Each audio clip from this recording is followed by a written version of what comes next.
What's up, chat? How are we doing?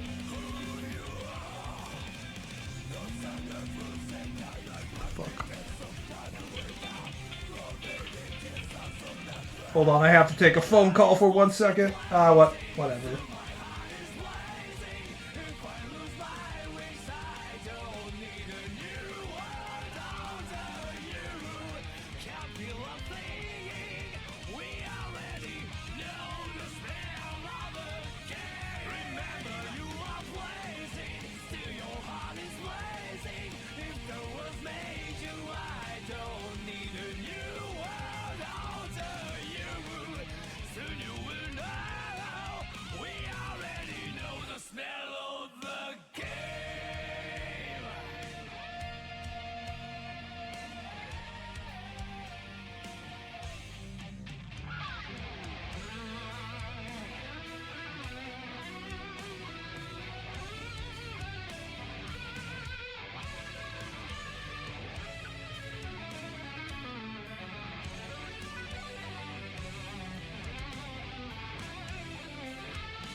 Alright, I'm back. That was my mother calling from the grocery store, asking me whether I was okay with whole milk or skim milk, because there wasn't any 2%. And I was just like, figure that shit out yourself. No, I was just like, get me anything besides skim. I've decided that skim milk is kind of too watery, guys. I don't think it's worth the extra layer of healthiness to suffer from the shitty taste, you know? That's just my opinion. Did she get you her tendies? Yeah, that's her job.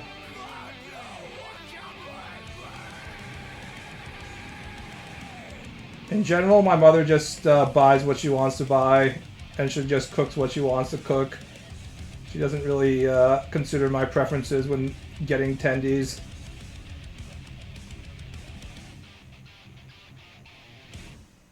Bro spitting? Yeah, we're all full of all these hot takes here. Not afraid to say the unpopular opinions. Somebody has to say it. For example, for the same note as me not wanting to drink any skim milk.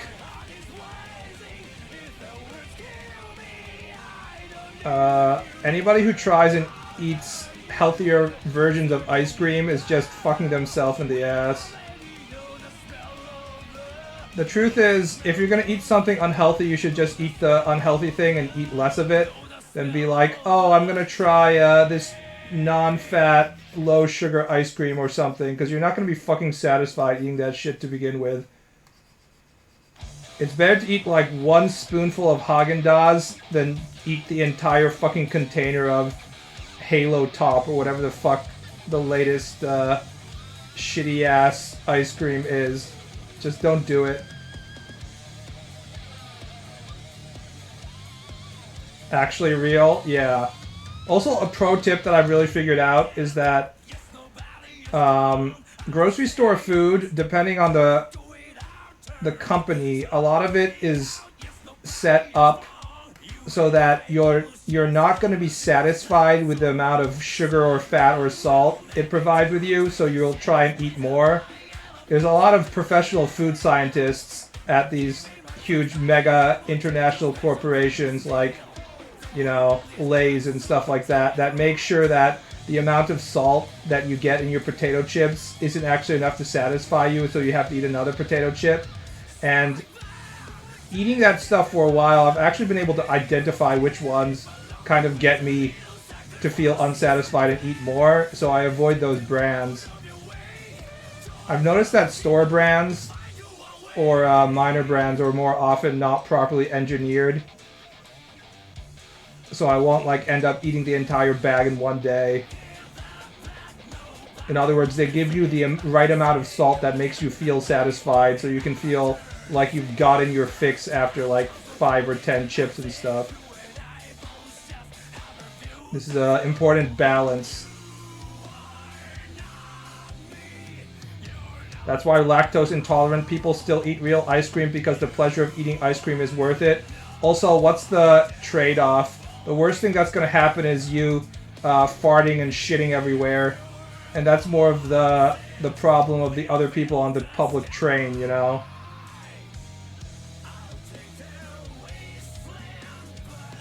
Meanwhile, the pleasure you get from ice cream is just you, and you alone. Who cares if the rest of the people in the elevator have to deal with your ongoing flatulence as you just rip fat, wet farts that fill up the entire small box? What a based opinion. Yeah. When you shit yourself, you're not just shitting your own pants. You're shitting in everyone else's pants as well. At least if you're in public transportation. There's no reason to keep things to yourself and take on the burden alone. We can spread our difficulty to our friends and comrades of society, like we're a shonen manga protagonist that has his friends tell him that they're gonna bear the weight with him.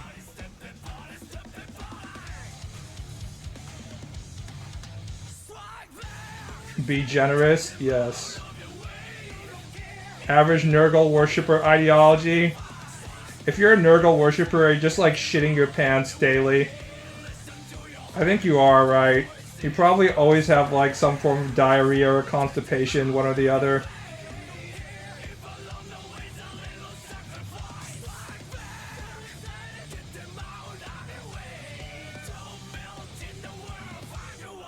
No wonder the Space Marines can't defeat chaos. I bet the Space Marines never shit their pants or their suits and stuff. They don't understand the mentality it takes to be a chaos worshipper. What was the latest movie you watched? Mission Impossible Dead Reckoning Part 1. It was ass. I recommend not watching it unless it's available for free, which it is on Prime right now.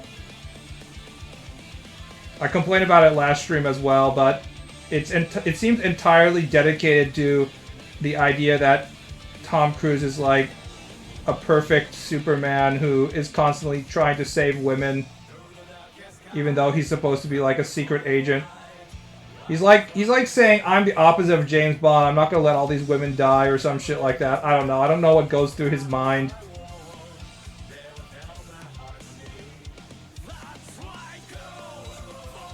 Unshittable armor. What would your fellow brothers of your Space Marine chapter say if you're like, brother, I have just shit myself right now. I just wanted to be honest. The Tyranids were too scary.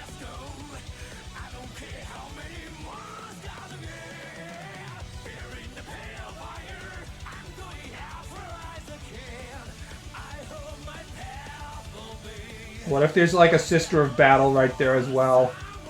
And you're like, sister, please understand. For the glory of the Emperor, I must return to base right now and wash out my suit. I'm just imagining the brother I am pinned here except for shitting themselves. We don't talk about these things. The lore is incomplete, Gearworks. How can we truly live in this fully inhabited Warhammer universe if we don't talk about what happens when our Space Marine heroes shit and piss themselves? Shitting yourself is only for poor infantry. It would work as energy soil system.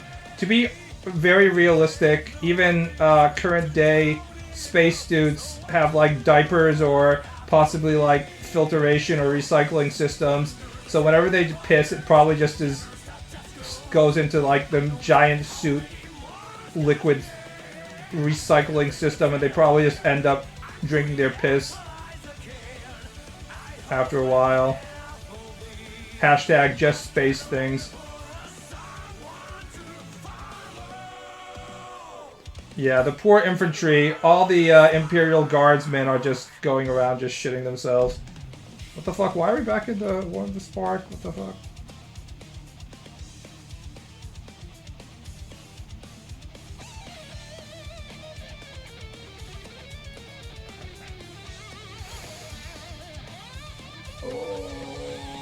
Dreamy 80s Miami Beach Drive Synthwave Journey.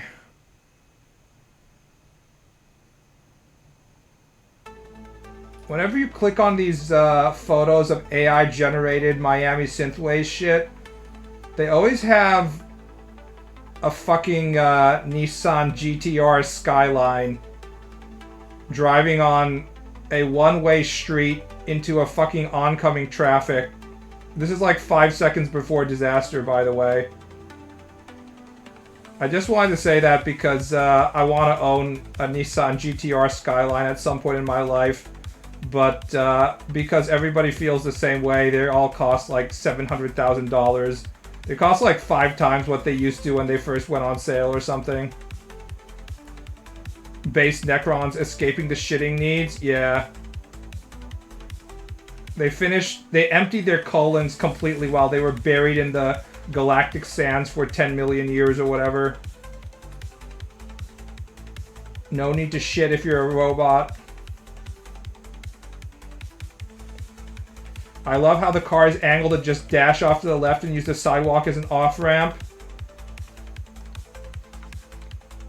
I mean, anybody who's actually played a open-world racing game knows that driving on the sidewalk is just fine. If it's GTA, you just run over people. And if it's like a Sega rally game or stuff, the people are programmed to jump out of the way. There's very few racing games that I can think of in which if you run over someone, it actually causes damage to your car in a significant way, in which you're like, oh man, my output is going down because I have too many fingers and lungs stuck in my front grille and it's blocking the air intake. If only I hadn't run over 30 pedestrians while driving on the sidewalk. Midtown Madness. What's your guys' favorite open world racing game? I really actually enjoyed the Crew 1 instead of the Crew 2. It's kind of in the news right now because people are doing a big petition of like stop killing games because Ubisoft took the Crew 1 off of the servers down and you can't even play it as a single player game anymore. But it had a really nice kind of dumb story segment that took you across America, and I really enjoyed it in a game I bought for $5 kind of way. I played it in the middle of the pandemic, so I was stuck inside this, you know, the fucking bubble of my room, and I wanted to go outside really bad, so that was probably part of the reason why it felt good. Being like, yeah, I'm gonna drive to Las Vegas, feels so good, man, you know. Also, Need for Speed Payback. It's very rare that I'd feel this way about an EA game, but for some reason Need for Speed Payback really hit a specific point in me. It was like, the way that Need for Speed Payback, I'm sure this wasn't on purpose, but it was programmed in a way in which there were certain obstacles of the open world city, which was based on Las Vegas. There were certain obstacles where your car would hit them, like a light post and stuff, and the light post would just come out and you wouldn't lose any speed at all. So you wanted to hit these obstacles because that would allow you to cut corners on like city streets and stuff. But there were other obstacles that were like larger light posts that was like 5 inches larger than the normal light post, in which instead of the light post just coming out and your car not losing momentum at all, your car would just stop completely It would be going at 150 miles per hour, and it would just be like bonk, and you'd just go back to 0. So if you ran into these light posts that don't pop out, that weren't programmed to break, then you were just straight up lose the race. So it had this really weird high stakes situation in which you were driving at 150 miles per hour and trying to determine the light posts that were off in the distance and trying to figure out whether you could ram into them and cut the corner or not, which made it seem like a much more interesting game than it probably actually was supposed to be. I don't think this was on purpose at all. Midtown Madness, Burnout. I never played any of the Burnout stuff. Hey, what's up? Trucking Simulator, Kekona Clap. God bless. Hashtag Just America. I don't know if I want this much hair. I like Mario Kart 64. I don't like Mario Kart 64 because you're supposed to be playing with your stupid fucking friends, which I don't have any, so... For some reason, I've always been a gamer, and my entire life I was never able to find gamer friends. I've always had friends, but none of them were ever gamers. It was always so weird, considering how popular gaming is. Like, I never found someone who liked video games half as much as I do, and I don't even consider myself to be like a true hardcore gamer. Like, I never found anybody who just wanted to play Mario Kart all night, or anything like that, or have like a LAN party or shit like that. It was very strange. Maybe I'm just too much of a sexy jock with a huge fat cock. I'm too athletically dominant. I scared away all the nerds or something. Too sporty. There is a possibility of that. I was always shitty genetically in terms of sports and athletics and stuff like that, but I always did enough that I was kind of adjacent to the sports playing groups and stuff. Like I was getting paid to be the basketball team's manager and video coordinator during college and stuff, and that was how I was paying for my tuition a little bit. So like that's a good example of how I was always like, I don't know, if we're talking in hentai terms, I would be the cute female manager on the baseball team or soccer team that gets fucked by the ugly gym teacher, but you know, I'm not a cute female, so that never happened. It usually ends up fucked up anyway with faint memories in the last online 8 years ago pain. Yes. It takes a lot of effort to maintain friendships and relationships once you're out of that environment, right? And if you're stuck in your hometown your entire life, then you might be... it's probably easier to maintain those types of lifelong relationships with your early friends if you're like a hillbilly hick in the middle of Alabama and you all work in the same factory and you're going to live in the same house your entire life and you're going to be best friends with your next door neighbor their entire life or some shit like that. But if you're part of the modern economy and stuff, you go to college and you have your college friends, you have your high school friends, but ultimately, and you sort of have your work friends if you're lucky and you have an okay workplace, but ultimately you kind of go out of touch with everyone. And you also become a different person over time. You change, right? You have to go back to your own old town and, you know, Chuck is like, you've changed, man. Going to MIT changed you. This is why you get married and you have to have your wife is your best friend kind of situation, or your kids are your best friend or some shit like that. Being a townie sounds like a special kind of hell. The flip side to having your best friend next door and being friends for life with that guy is that if you hate the people, then you're also stuck in that relationship, and that can be fucking awful, I'm sure. Everyone at work games, but they play FIFA and League if male and Sims 4 if female. Oh man, just gotta talk about how you just wasted $10,000 to get Neymar in your FIFA gacha system.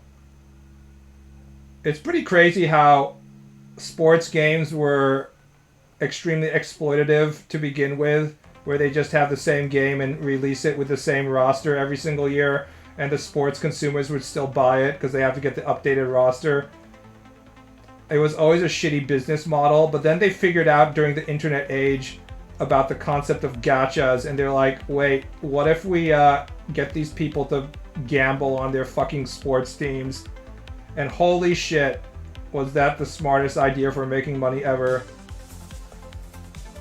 If there's anybody that's more brain dead than waifu gacha coomers that waste all their paychecks on getting their perfect anime waifu, it's the sports gacha players who are wasting all their paychecks on their perfect soccer husbando.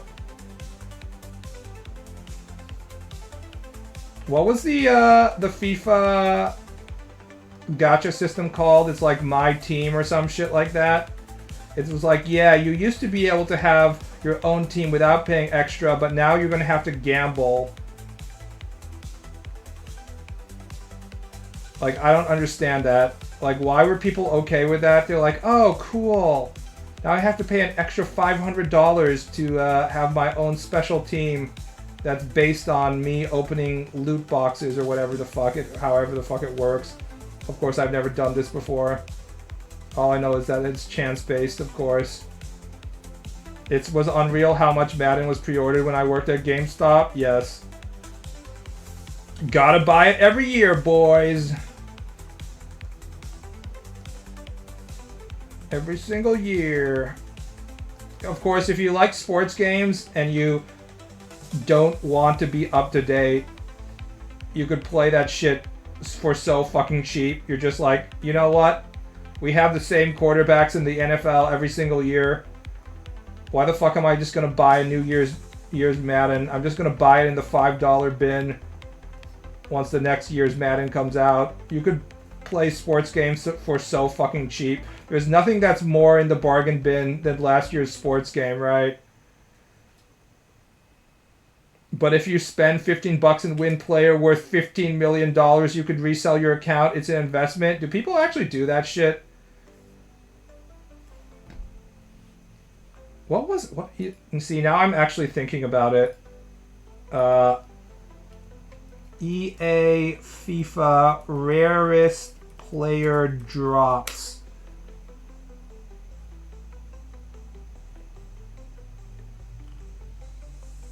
Keck W. I typed this in and there's already like 3 days ago. RE. Players ratings drop for no reason. Drop rate. It's important to remember that the rare versus common distinction is separate from a player's overall rating. Whether a player item is bronze, silver, or gold depends on which OVR band the player item falls into, with players rated 64 and below categorized as bronze, 65 to 74 as silver, 75 and above as gold. Oh, that's the term. FIFA Ultimate Team.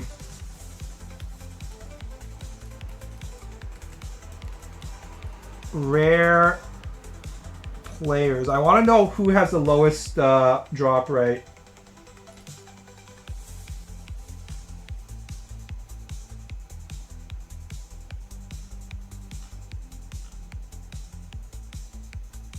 I'm not finding a easy to find website, which is they probably don't even release the drop rates. That would be too considerate for them.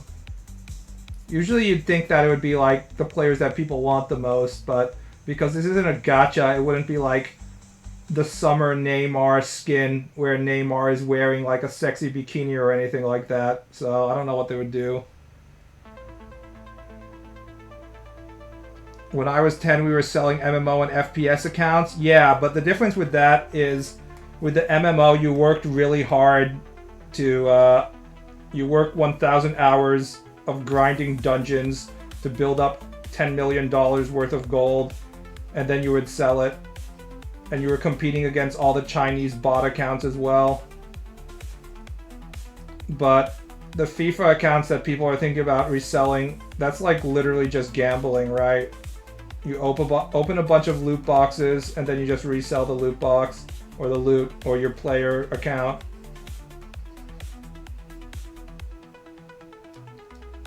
Doesn't some Asian governments let prisoners farm currency in games to sell their accounts? By Asian governments, it'd probably be China, but I don't know. Slave labor feels good, man.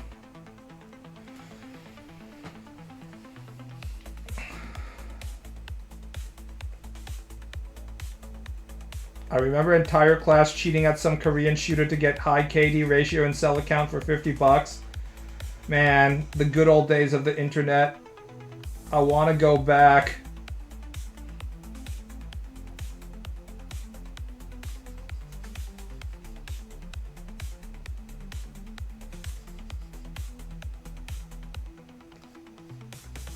Everything was so innocent and beautiful back then. Just trolling people on Xbox Live.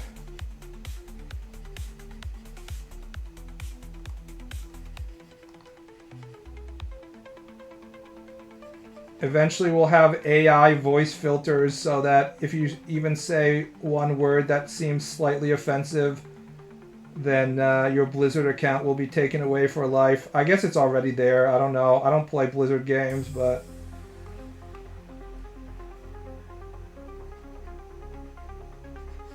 On the other hand, when I did go into Call of Duty a few months ago, it was still exactly the same people. The kids screaming in high-pitched voices, racial slurs, the always-on microphone with muffled rap in the background, and every once in a while, the open mic while the guy's wife is like, "God damn it, Jamal, you said you were gonna pick up the kids from school." It's like, "Shut up, bitch. It's my day off." And I'm just like, Call of Duty voice chat home. And then I muted everyone because it's fucking awful.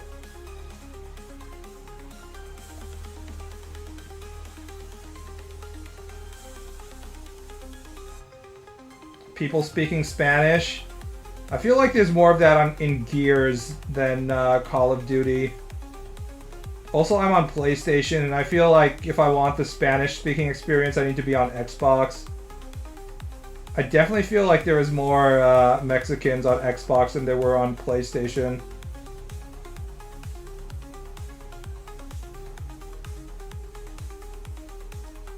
I went to a nice restaurant and saw some dude playing Hearthstone on tablet while sitting with a date, LMAO. He's testing her. It's a smart move. See, people who aren't familiar with relationships with women might be thinking that he's ruining the date and she's never going to call him back, but he's testing her. If she's willing to tolerate that kind of horrible behavior, it means she's a keeper. Hey, Terry Bot. Oh, it's not a sub. 7 stream streak. I think it's probably pretty hard to follow my stream because I don't have consistent start times and it's every other day. That being said, I don't really care if you're on a streak or not. I haven't really gotten too much into PlayStation or Xbox games, but being EU, it's a fucking nightmare playing with comms where everyone speaks a different language. I mean, there's no point at this point, right? They were valuable back in the day when video games were different depending on the console versus PC, but now PC, console, they're all the same in terms of performance usually, unless like the PC port is extremely bad. There's hardly ever any exclusives, and in many cases even the online environment is unified and everyone's on the same servers and shit. So if you're a PC gamer, there's really no reason to start getting into console unless you think you can save a few bucks or something.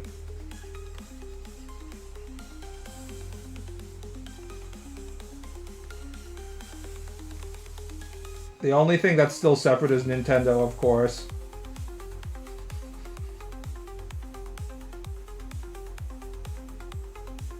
Also EU, but never much trouble. Default to English, maybe French or German if it calls for it. There's very few people who actually can't speak English in EU.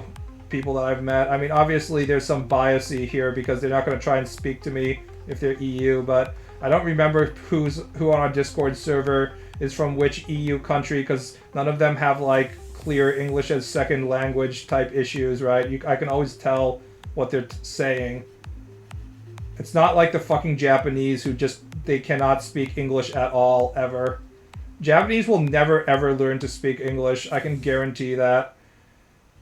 If you want to live a shitty lifestyle teaching English to Japanese schoolgirls, then you'll definitely be able to do it. That job is never going away, as long as you're willing to go to like some shitty town in the middle of nowhere and make sure that remember that you're not allowed to fuck them until they graduate. That's the only thing that's important.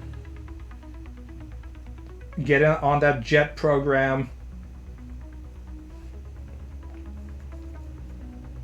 I'm from Eastern EU. Many Slavs, Hungarians, Turkish, and Arabic nowadays. God knows what other languages. But don't they all like speak some amount of English? At least enough to insult you.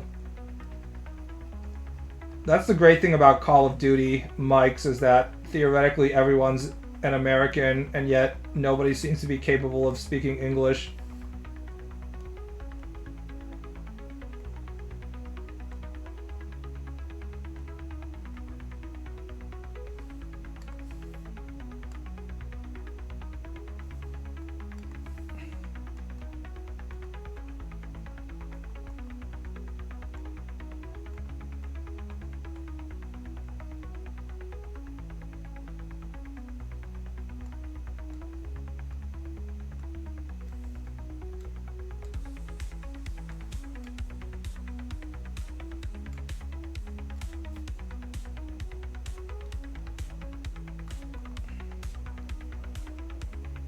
What are the rates of foreigner English teachers in Japan being also predators? I don't know.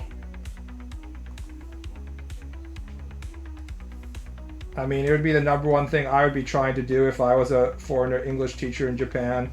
But at this point, I'm pretty sure the local teachers are aware of this, so they're probably monitoring you pretty harshly. They can't do anything about it if you fuck her after she graduates, so just do that.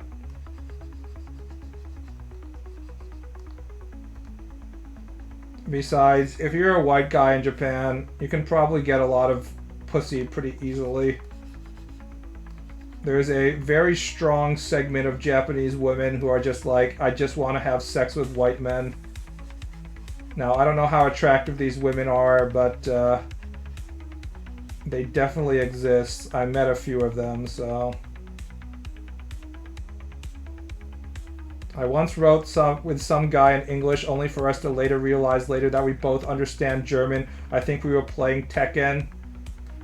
If you're Tekken, you speak the language of Tekken. You don't need anything else. All you need is Doria and electrics and stuff. I love your comic, dude. We're working on chapter 2. It's taking a lot of time, but I'm back on the horse. It's going to happen. We're not giving up. I'm going all the way until I draw 1,000 pages and bring you guys to the ending. I'm not giving up, guys. I'm going to be it. I'm going to make it. We're all going to make it, boys.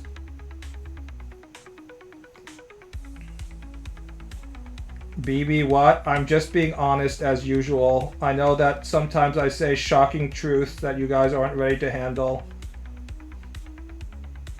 Where do you land on that scale since you're half Japanese? It's impossible for me to tell because I'm fucking autistic as fuck, so...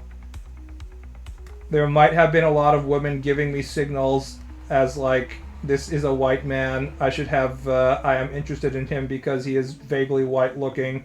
However, I am incapable of understanding that because the Asperger power is too strong. I'm not even that high on the Asperger scale. You could call me the weakest of the 10 heavenly Asperger kings. I'd be the first defeated in a shonen manga, and then the rest of the Asperger kings would be like, huh, BaalBuddy is the weakest of us. His autism spectrum is barely even above 9,000. I'm not so sure, bro. You seem to know shit. So I'm not autistic enough to be one of those guys who literally can't speak and are just like, oh, and they're just like completely screwed up. And I'm aware of stuff, but I lack a lot of non-verbal communication. So sometimes someone might say something. I mean, this is a problem that everybody has to deal with, even if they're not, you know, on the spectrum, right? The girl is just like, the girl that sits next to you on the bus, is she doing it because she actually likes you? Is this part of some female courtship ritual? Are you supposed to be like, go eat lunch with her? Or is she just sitting because she couldn't find another seat? It's impossible to fucking tell.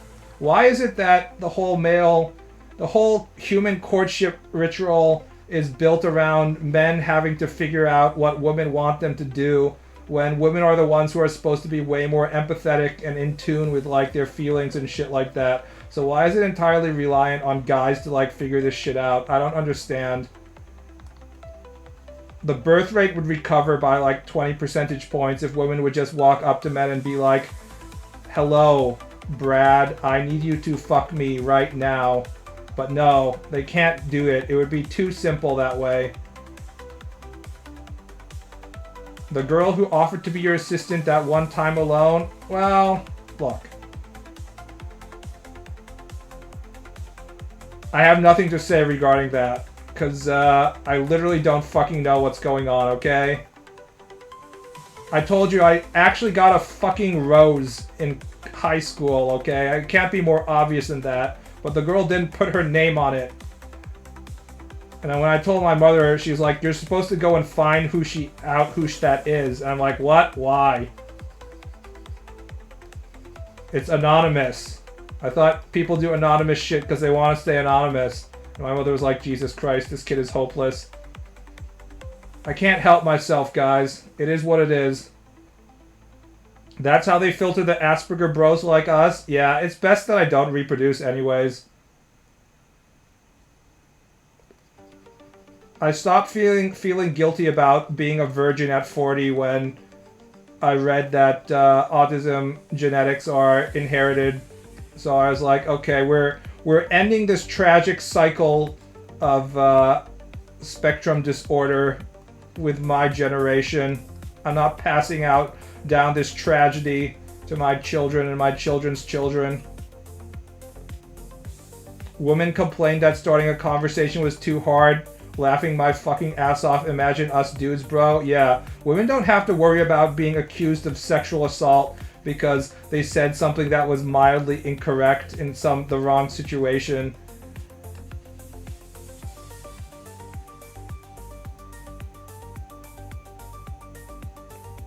Keep that energy next time you're in Japan again. Yeah, I don't really want to be around other human beings at this point. I kind of like being alone. In high school, I was still pretending to be like a normie. And after a while, I realized all the actions that I was taking normies was just me pretending that I was a fucking skinwalker. So, yeah, I don't really have very strong feelings about finding a mate at this point. Ball might feel content with it now, but when he's in Japan, his brain starts buzzing. Oh yeah, I forgot about that. That is true. The only reason I'm content right now is because I'm surrounded by white women. Dear God. The, you know, the ultimate boner killer. And as soon as I'm in Japan and I talk to the cute convenience store employee and she drops the change in my hand. I'm like, did she touch my palm because she likes me? Sexo, whoa. And then I lose my mind. By the way, when I went back to Japan 2 or 3 years ago, all the convenience stores had added these, what do you call them? Automatic checkout machines. And there's still people at the counter, but they direct you to use the machine. So you don't really get the experience of the girl touching your hand when she gives you the change anymore. Thus, for incels like us, we no longer have any sort of opportunities for female contact unless we pay for it at a cabaret club or something. It's a real tragedy.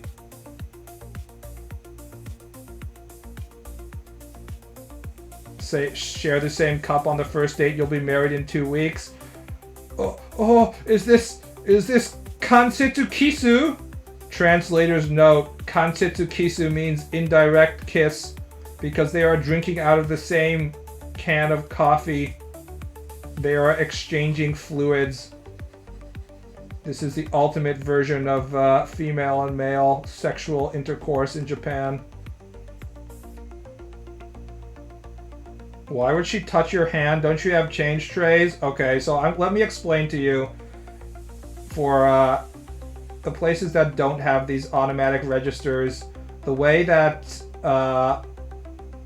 the convenience store or register women are instructed to hand you the change is you're supposed to use 2 hands. You put the change on top of the receipt, then you claw the receipt and the change in your right hand, and you hover it above the recipient's hand, and then you put your left hand underneath the recipient's hand to I don't know if you're really anchoring their hand in place, but it's just sort of like you're stretching your hand from above and below, and then you drop the change into the guy's hand. So during this process, the female register employee's hand often touches the male's hand for 0.001 seconds, and this brief amount of skin contact is enough to drive Japanese incel losers crazy and start to think that she likes them. Ice cream, yes. Is it just me or the ice cream where it goes hello? Does that piss you off? I should just end stream right now and run outside to get myself some ice cream. Get myself a patriotic soda pop. What do you call them? Firework pops? I can't remember what they're called. Looks like you experienced it yourself. I mean, it's standard practice. They do it to everyone. The only difference is I'm not autistic enough to believe that she's doing it just to me because she likes me.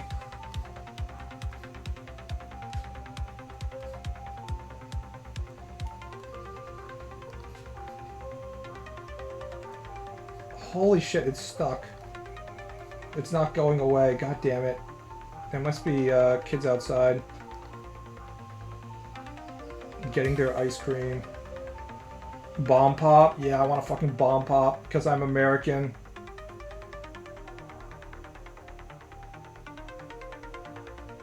I bet there's Euros in chat right now who don't understand what's going on. America has these ice cream trucks that drive around the neighborhood and stop so you can buy ice cream. We do this so that every American has an equal opportunity to get diabetes at all times.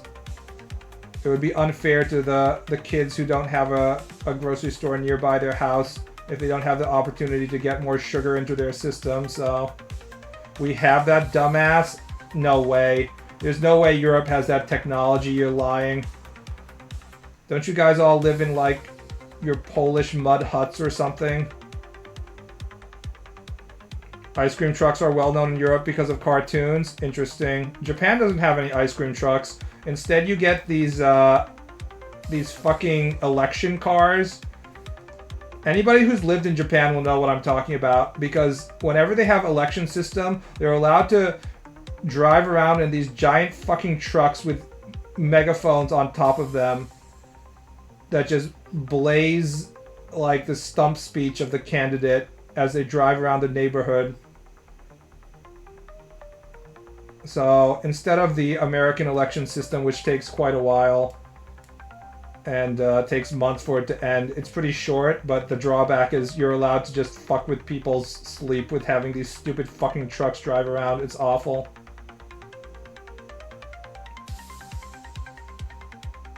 Also, they have, in Japan, they have these trucks that sell Ishiaki imo, which is like cooked sweet potatoes, which is also, you know, getting a lot of fructose, but it's way better than the shitty American ice cream.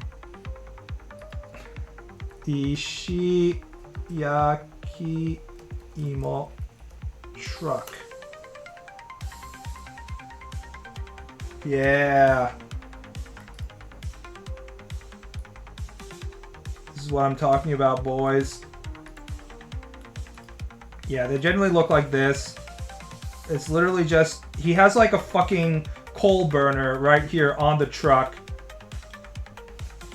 And you just get a bunch of sweet potatoes. They're really good too, because they roast them using coal, so they have that like smoky barbecue flavor to them. Good shit. It's something that has been around since the Showa post-war era. Look at this fucker. He has like an entire smokestack. Just releasing that delicious potato cooking smell everywhere as he drives around. And they make a sound where it's like, Yakimo, Ishiyakimo, like that. It's pretty fucking awesome. As usual, it's like thing in America, I sleep, thing in Japan, real shit.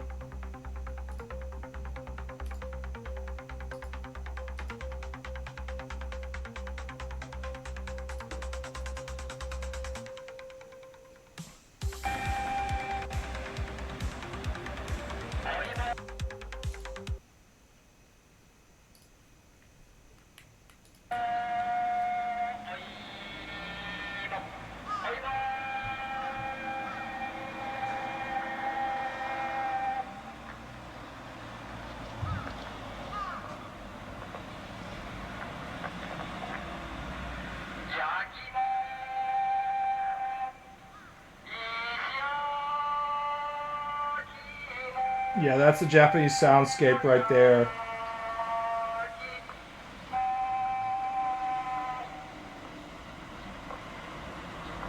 And then the crows in the background.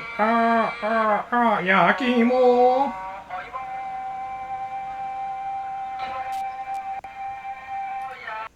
This is why all your anime are so soulful.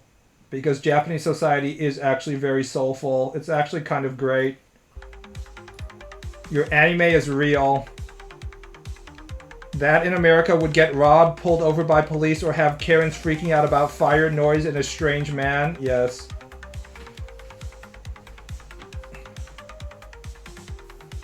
I mean, just the total number of vending machines in Japan is completely impossible in America. We already know this.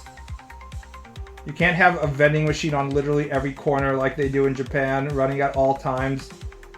So you can get your delicious corn soup in the middle of summer or whatever.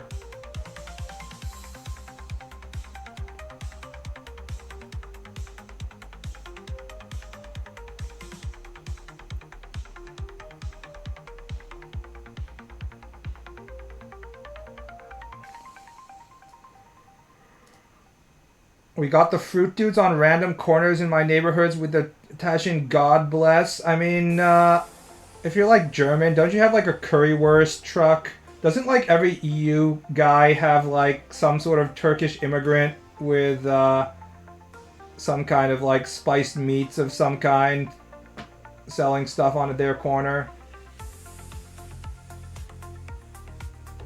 That's pretty good as well. I'd be okay with that. Although Japan has that as well nowadays. There's lots of Turkish ice guys, I've noticed.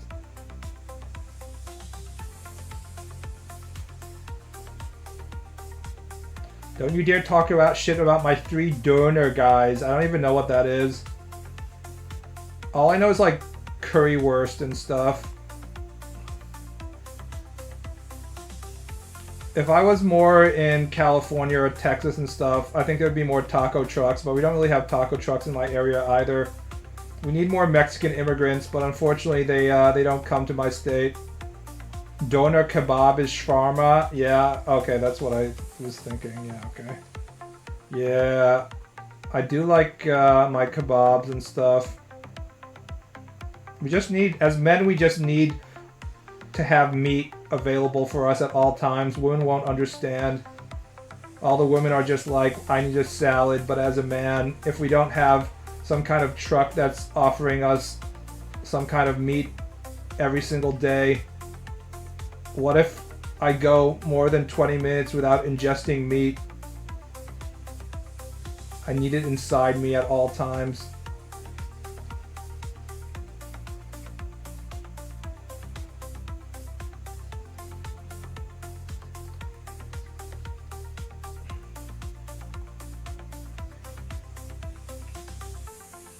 I need a salad and then there's chicken in it. Curious. You could also do the most hated female move where you just order a salad and then claim you're not going to need any more and just have a few bites of your boyfriend's stuff and then just start eating all of his food.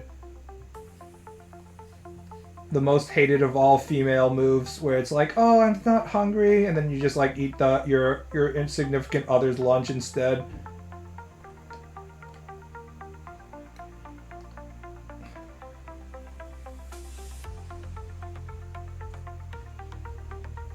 No offense, but I believe American women understand it very well. Those kilos don't gain themselves alone. I don't think they're eating it based on meat, though.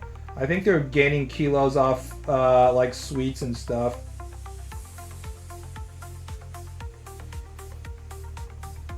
The Japanese saying is dessert wa betsubara, like dessert goes to a separate stomach. It's going to a different place. So even if you've already eaten, 10,000 calories, you always have room for more dessert. And then you're like, what? Why am I so fat? It doesn't make any sense. How can this be? I only ate 12 donuts.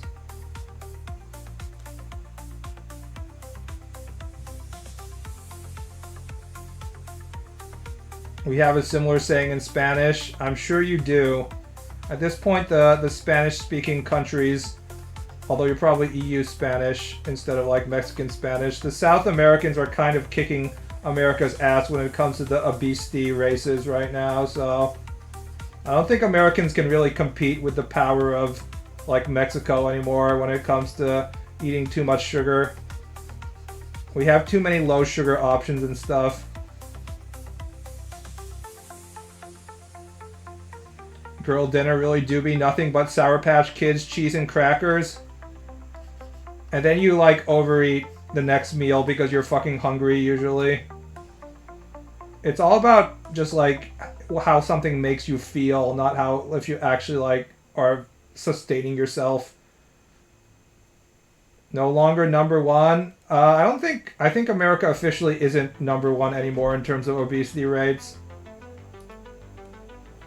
I think they were beaten by some South American country.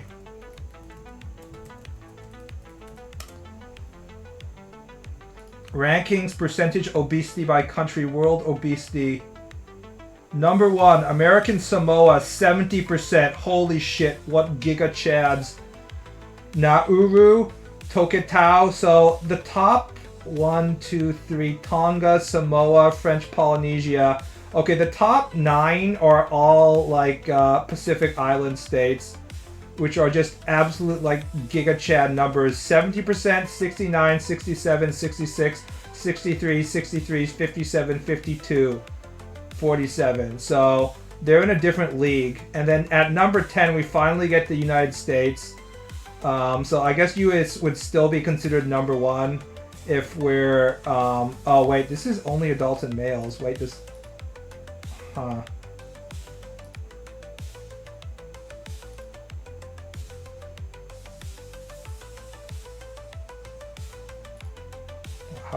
Can I just get it at total? I'm not sure if this is the right way. But after that, you have Qatar.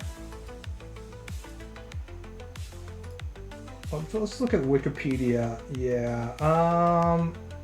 Yeah, if we're going by Wikipedia's current ranking obesity rates, we still have the top 10 or top 9 as all these Pacific Island countries. And then after that we have Kuwait, and United States is 13. So US is still, Kuwait is number 1. So the Middle East is actually gaining on the US because there's Libya right below US. And you don't get to Mexico until number 19. So it actually is, US is still number 1 if we're going by like large population countries. And then you have the Middle East, and then you get to South America, it seems. Yeah, but the Middle East is like really going hard on the obesity, it seems.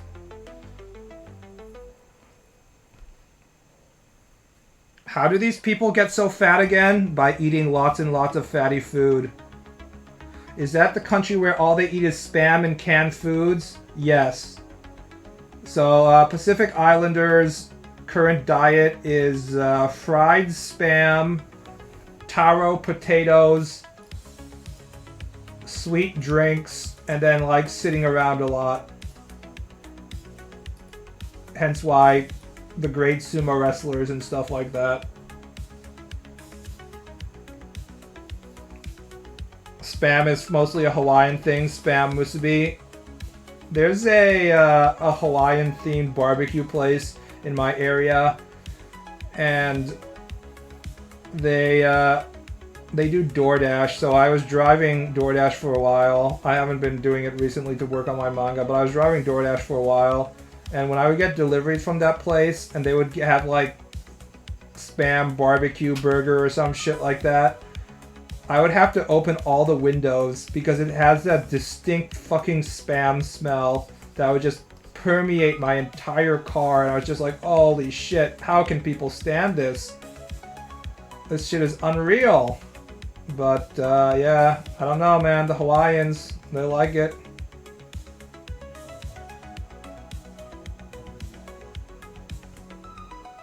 Never eaten Spam, but now I'm tempted. I mean, it probably won't kill you even if you eat it just once.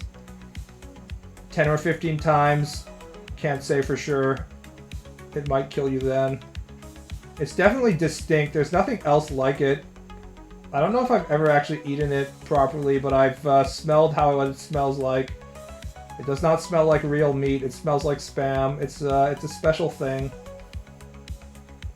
I don't know if I ever had Spam. You don't love America enough. God bless. Why the fuck are you all talking about the nasty canned meat? Because we were talking about the top 10 obesity rankings, and all the Pacific Island countries were in the top.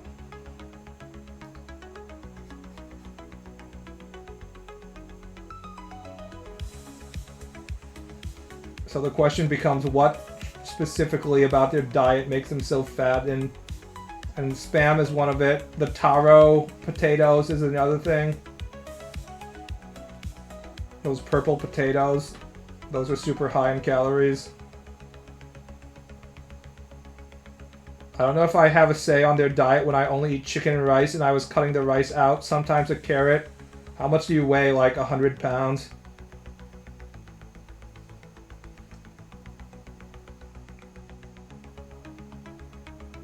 You want some pumpkin spice Spam for $500? Hystrixia is a white woman. She must learn to enjoy her pumpkin spice lattes whether she likes them or not. They're deeply ingrained in her DNA. Do people actually like pumpkin spice? Or do they just pretend to?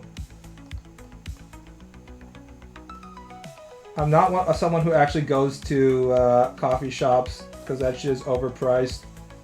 So I get to avoid the entire pumpkin spice season, thankfully.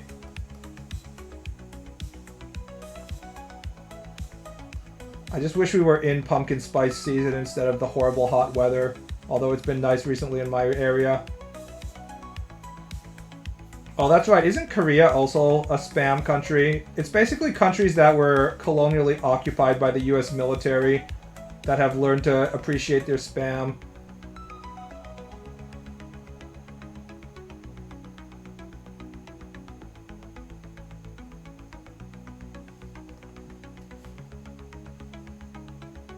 I feel like American military occupation has permanently fucked with Korea's food culture. All those mukbangs where they're just like, here we have spam, deep fried spam coated in kimchi, and we're just gonna pour a bunch of cheese on it and just mix it all together.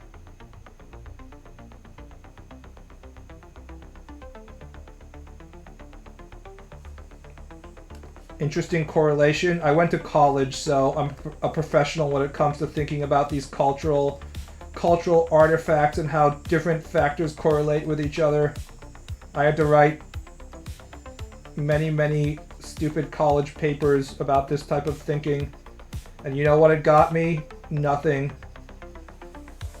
If you're good at STEM, get a STEM job, guys. Liberal arts education is a fucking scam.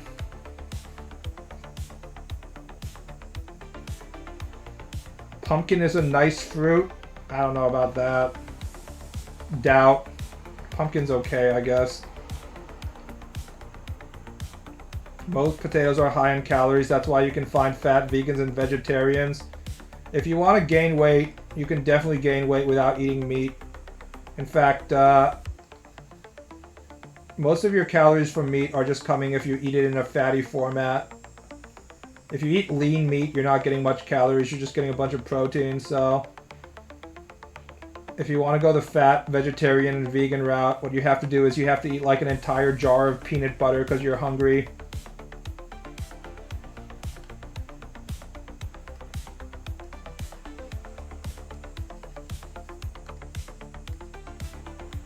People actually think that vegetarians and vegans just eat vegetables the entire time. LMAO.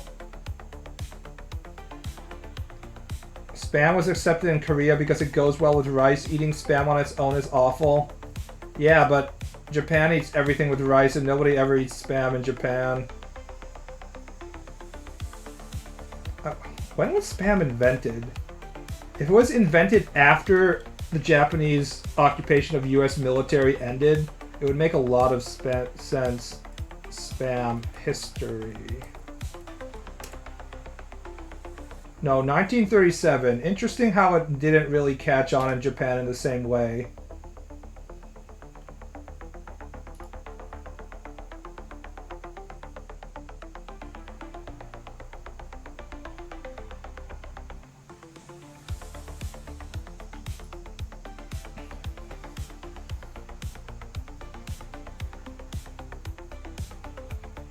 Spam is so prized in Korea, so people use them as gifts. Kind of reminds me of MSG. They don't do it anymore, but I hear growing up, when my mother was growing up, they used Ajinomoto, the MSG, original MSG powder, and you would just like, they'd give you an entire fucking can of MSG. My mother hates MSG, by the way. It makes her lips peel. I can understand why. I can sort of feel it. I'm not as sensitive to chemicals as my mother is, but I can kind of understand what she's talking about. It's popular in the Philippines and Pacific Islands where the soldiers were stationed. It feels good to be American and have your massive military empire have bases all over the world and be fucking other people's cultures over just by having all these US servicemen everywhere all the time.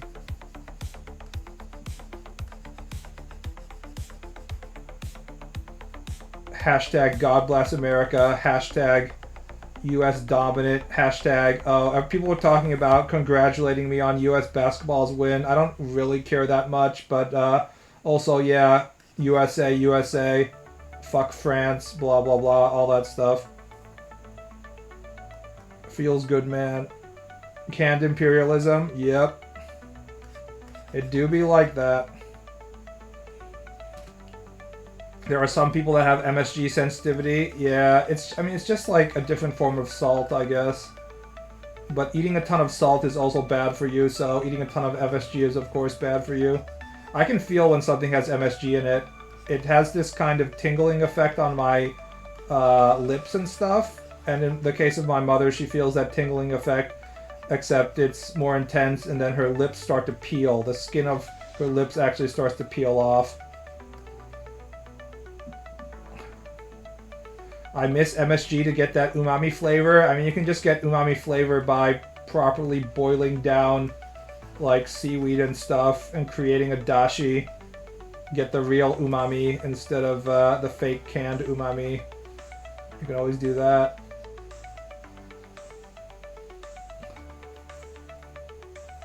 USA is the oldest country in the world. Jesus was an American who wrote the Constitution. Hashtag manifest destiny. Hashtag sea to shining sea.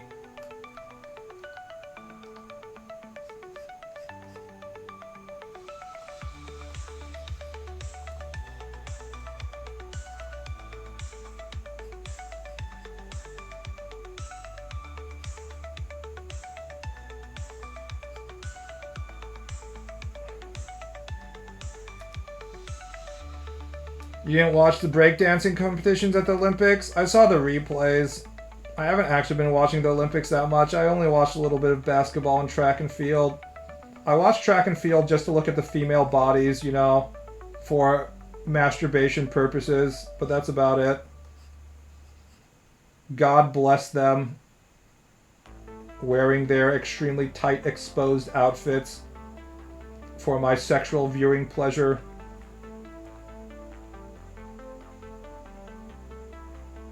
There are precious few occasions where I can stare at women's abs, so I have to get them when I can.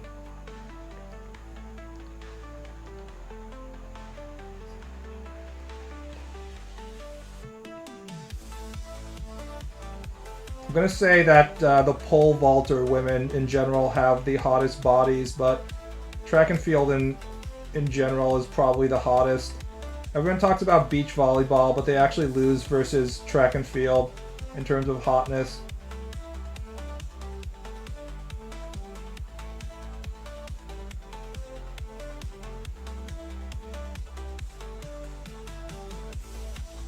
I had some kombu kelp last week.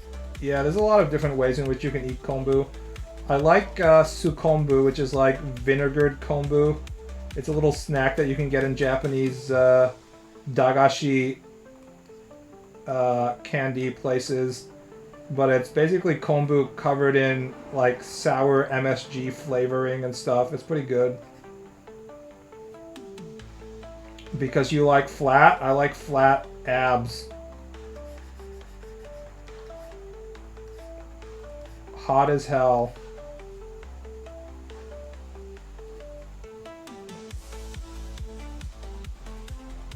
If I die, lay my ashes in the woman's long jump sand. Yeah.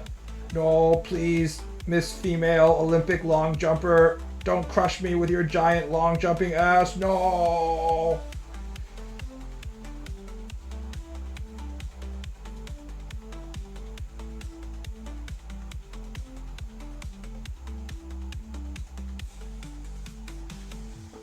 I'm a picky eater, so getting to control what I'm going to eat gives me extra satisfaction when I eat.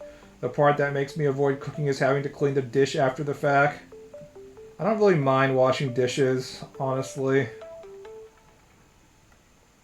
For some reason I find the cooking more bothersome than washing dishes. Usually it's the opposite for a lot of people. The common stereotype you hear of male cooks is they're like, I cook so you have to wash the dishes, and they leave like a giant mess for their wife to clean up, and the wife is just like, don't ever cook again, fuck you. Like guys want to think they're like some sort of master chef is what I often hear, but I don't really mind washing dishes. I'd rather wash dishes than have to cook. I made spaghetti last Wednesday. I want to eat spaghetti pretty frequently, and my mother doesn't do that, and it's easy to make, so I probably want to eat spaghetti at least once a month.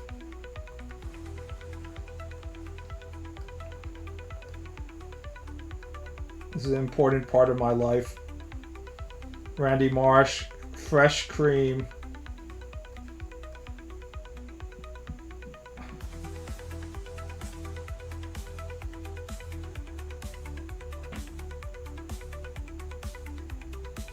Honey memes bother me as medium small enjoyer because you only tend to get in lowly flavor these days. Yeah, you're fucking doomed. It's gonna be hard to find flat, small, adult female porn going forward. You're just gonna have to learn to love giant fat tits.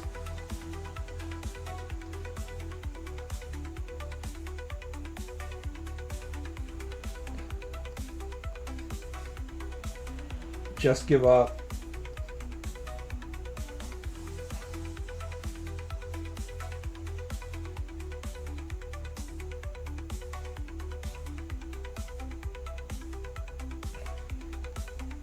BB's famous spaghetti.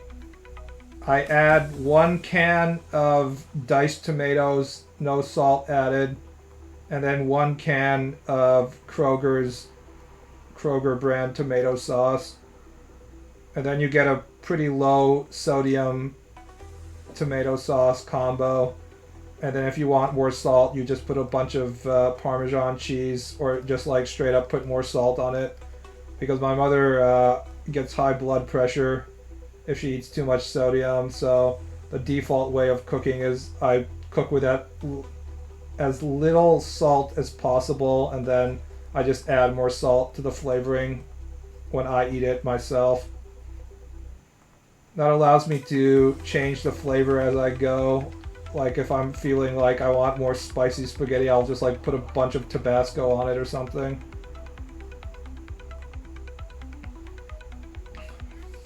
Do you do meatballs or ground beef? I realize that having meatballs is too much work. In fact, I prefer my sauce to just be taking the ground beef and just putting it directly in the sauce. I don't really get any extra level of pleasure of having meatballs. It's kind of a waste of time, the extra step of creating meatballs. You have to worry if they're properly cooked through. If you just use ground beef, then the ground beef mixes with the sauce, and you don't have to worry about it being undercooked and stuff, and it's just better overall and easier. Do you save pasta water to dilute the sauce? Not really. The sauce is already pretty diluted if I put in a can of diced tomatoes, because the diced tomatoes have water to begin with, and then I just boil it down a little. I usually have more water than I need instead of less water, and of course you can always just add water, so I don't really do anything extra. It's good enough. Why use salt when there's soy sauce? Please stop being Japanese. That's cringe. You should see the Japanese argue over how they want to eat their eggs in their morning. There's a lot of debate over whether you should just eat in salt and pepper, ketchup, but because it's Japan, there's a bunch of other options. There's like soy sauce, mayonnaise, etc., etc. They have a wider variety of options. There's never a soy sauce option when you discuss that shit with Americans, so. But in Japan, there's always the option of soy sauce.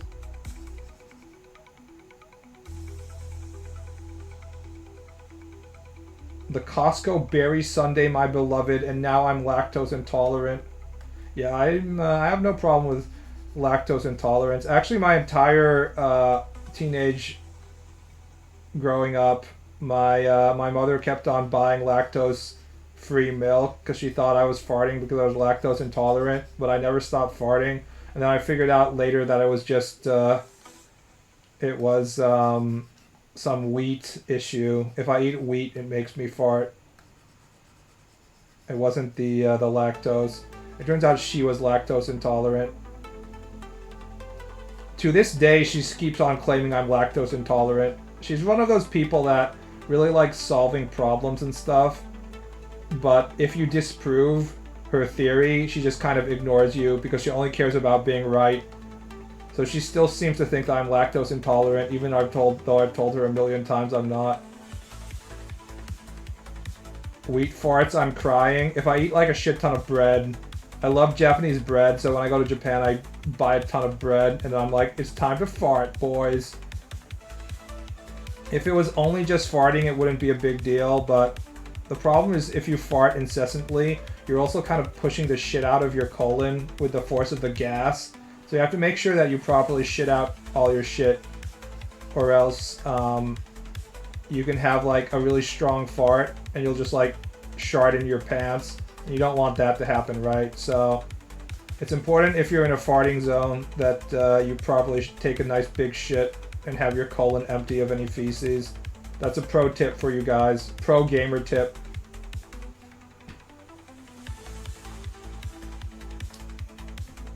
Shit and fart time, baby. We're kind of looping back on the same discussion. We started this stream with me talking about Space Marines shitting in their power suits and stuff like that, so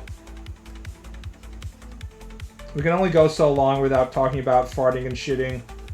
This is basically a children's movie. Eat chili with a bunch of beans and combine that with bread. Become Wario. Yeah, it do be like that. Actually, the thing that makes me fart even more than just normal wheat is oats. I love Cheerios and Lucky Charms and stuff, that kind of toasted oat cereal. So when I had to stay over in my dorms over the winter, one thing I would do is I just buy a bunch of cereal and just eat a shit ton of cereal. That's my primary form of calorie consumption, and I didn't take into account that you know, it was going to start making me fart. And I've never been more shocked when I had a combination of eating a bunch of Cheerios, and then also the only place open over the winter break was like a smoothie place around the corner near the dorms. So I was eating like a shit ton of fruit and yogurt, and then these Cheerios that would make me fart and shit. So I had like the biggest dump I've ever had in one of the dorm rooms, and it wouldn't flush. And I was just like, oh, this is bad. I shouldn't push it. It's not going down. I need to stay calm and bide my time, and I just need to come back to the scene of the crime later and try it again. And after waiting about an hour, I went back to the shit and I flushed it again, and this time it went down. It was a great moment of triumph, because if you really try and force the issue, it can overflow, right? And then you have shit-filled water spilling out onto the public restroom floor.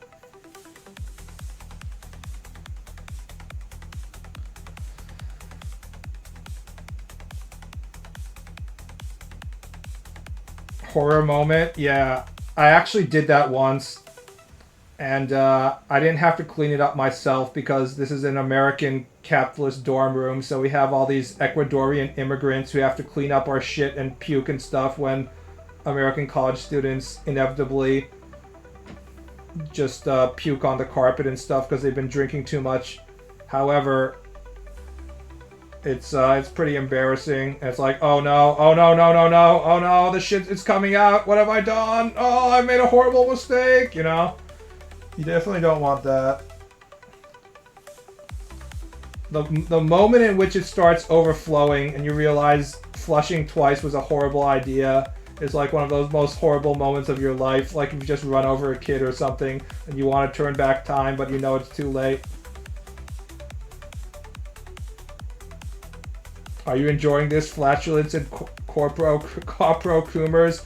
Yeah, if we have any corporations thinking of sponsoring me in the chat, just send me a private message.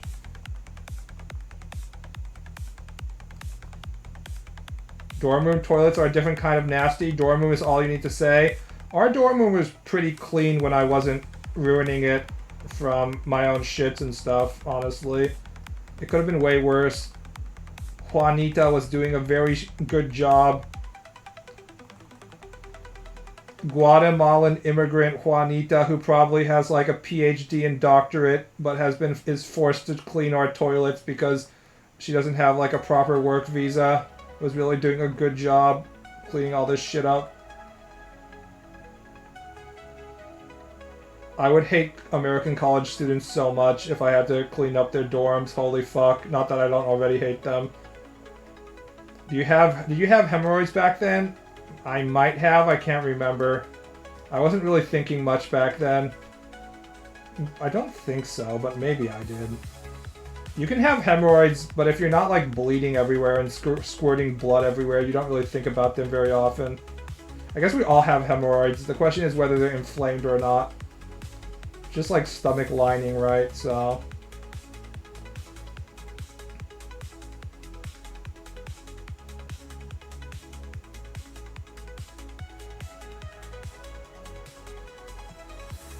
There's also a reason why they tell you to wear shower sandals in the dorm bathroom. Fastest way to get foot fungus. Yeah, I remember that as well. Eventually I stopped wearing sandals though. I just like, whatever, it's fine. I'll be fine, not a big deal. And I did get foot fungus, by the way. So they were right. I did get athlete's foot from the dorm room. They were right all along. I was wrong. But it went away with over-the-counter medicine, so it wasn't big a deal.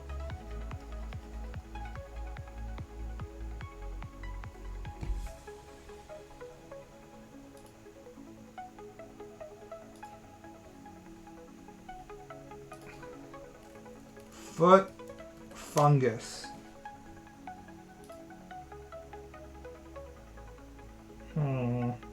It's not as dramatic as I thought it would be.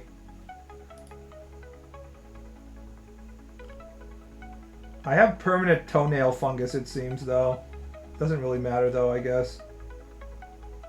It might not be fungus, though. I'm not sure what's going on with my left toenail.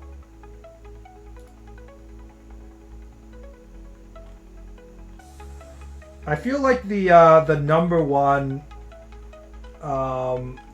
foot is fucked up thing is the, what do you call them? The warts that they have to peel off by freezing them. You know what I'm talking about? Foot wart removal. Yeah, it looks like they're just like peeling off an entire chunk of your fucking foot. If you want to have a good time, look up foot plantar warts removal on YouTube. And you get to see them freeze them and peel them off. It's on there on my list of shit that I look at when I want to be disgusted plus entertained on YouTube. Blackhead removal and foot wart removal, that combo. My brother in Christ see a podiatrist, it's fine. I'm not a foot model. No, I don't think I will. There's also mango worms, which are a type of... or mango fly. The mango fly implants its eggs into like living creatures like dogs and stuff, and it creates all these like bulbous egg sacs coming out of your skin that are full of maggots, basically. I hate getting that shit in my recommended. It's so disgusting. You don't get in your recommended unless you're using a different YouTube algorithm. I look at this stuff all the time and I never get in my recommended, so it's definitely on purpose that they don't want me to be watching that stuff. Mango botfly, thank you. The botflies. I was forgetting the botfly. Yes. I haven't been looking at any mango botfly videos recently. Hystrixia knows what I'm talking about, of course. She comes from the same dark abyss of the internet that I do. She probably has live leak on her bookmarks or something, so... I've known 5 girls who are into that kind of shit. Women really like beauty removals. It's like something satisfying about seeing stuff being removed. It's hard to explain.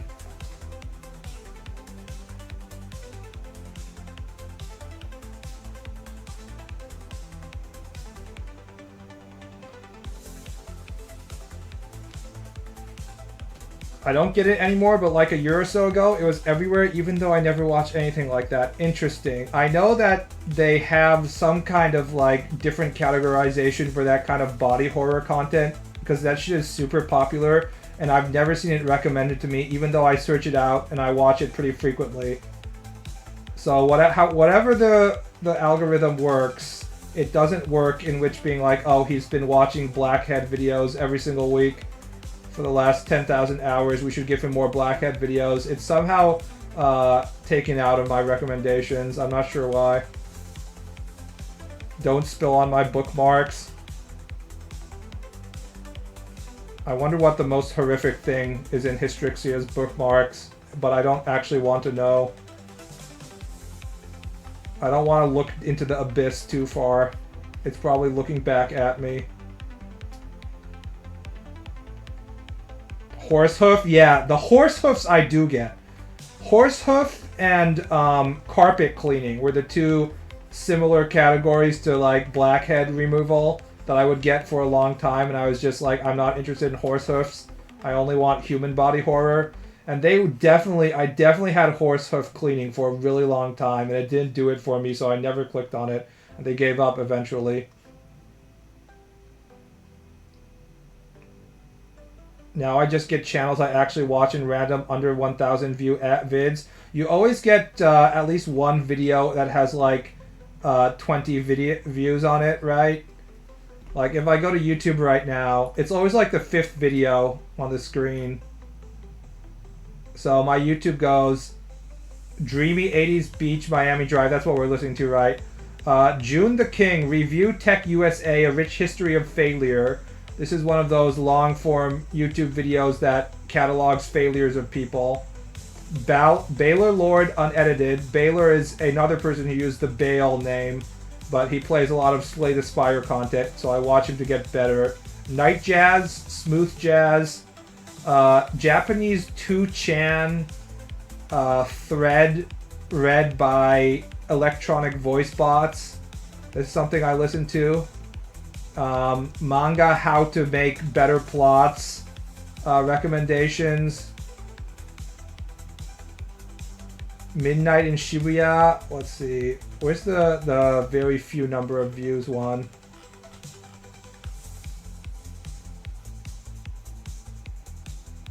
I'm not really seeing it. Where is it? There's always one. Okay, here's...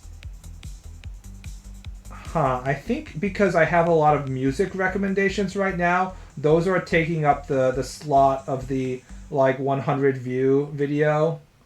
Because I have ones that only have like 1,000 videos or so. Interesting. Yeah, and also I'm watching manga improvement videos that only have 100 views and stuff, because there's only so many people who are trying to get better at manga. So those are taking up the slot of the less popular videos that I get recommended.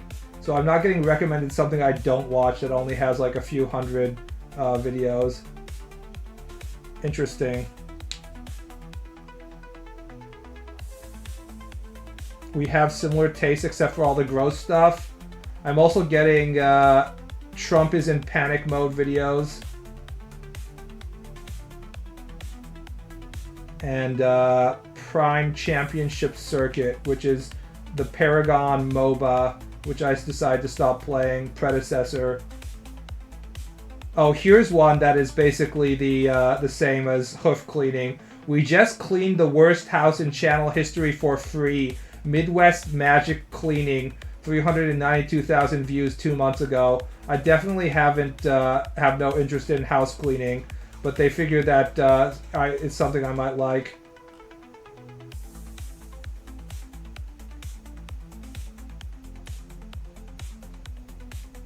BaalBuddy exposed for watching how to draw manga videos. I mean, I have YouTube on in the background anyway, so I figured that I may as well try and steal whatever I can. I haven't actually learned anything that's particularly helpful so far, but some stuff might be a little bit helpful.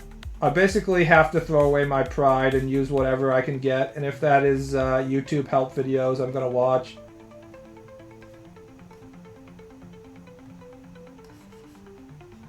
I pretty much can do manga just instinctively in most cases, so there's really very little that I can learn from YouTube help videos, but I'm trying here, guys.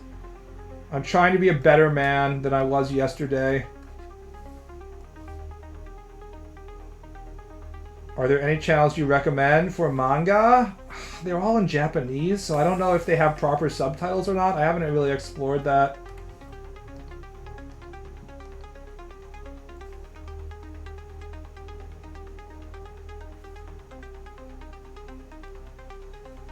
The one that I know has English subtitles is a guy called Saito Naoki, who does a lot of, who's more illustration instead of manga, and he does a lot of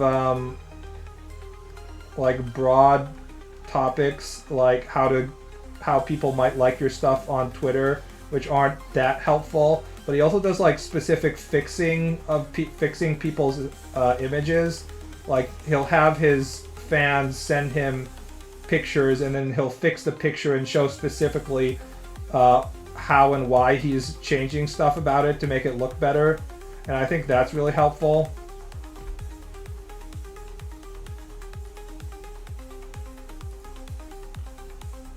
Let's see, what's his YouTube? That's the only one I know has decent enough subtitles that I could recommend it to English speakers. All the other stuff I watch are like actual Japanese people, so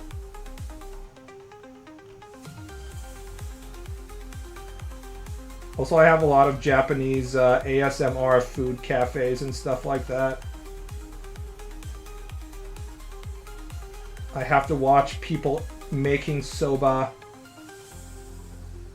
It's generally just, you know, depressing because I can't actually eat it.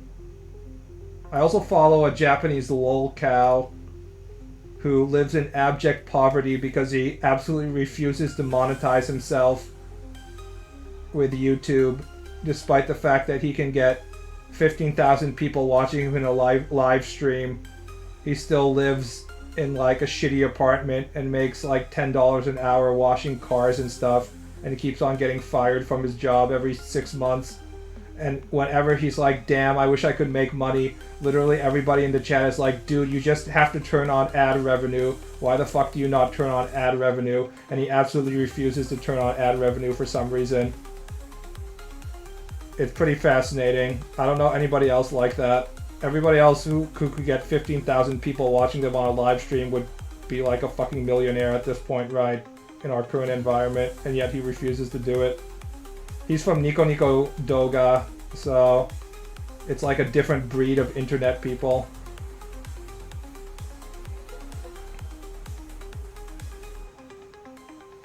What's the name of the homeless Japanese man with the rotting leg? I don't know. We never actually heard his name.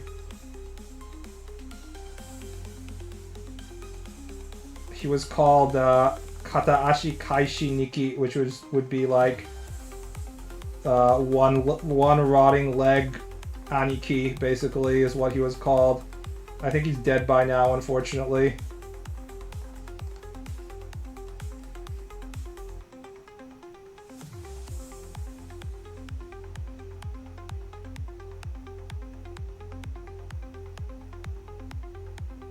Nico Nico Doga is that one tribal island in India that you're forbidden to visit. I think its servers are still down, so you literally can't visit it. But yeah. So much culture comes from Nico Nico Doga, but we must never go there, I guess.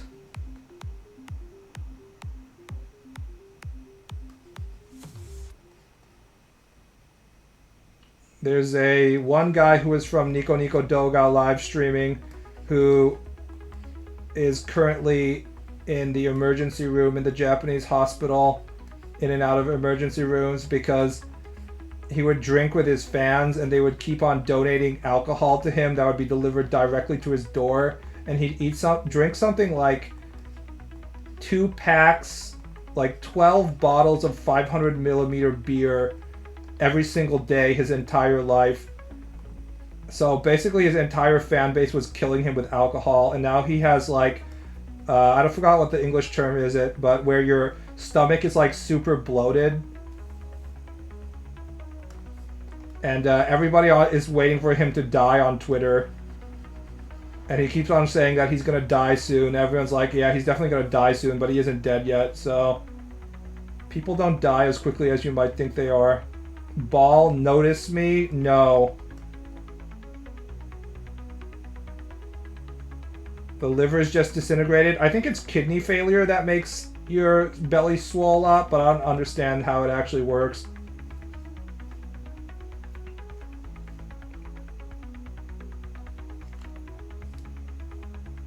It's basically the equivalent of what's his name? Nikocado avocado, except with alcohol, so it's slightly faster. 200 bits to notice me instead. Of course I'll notice you, Semper Pidelis. You're my biggest fan. Hashtag I love you.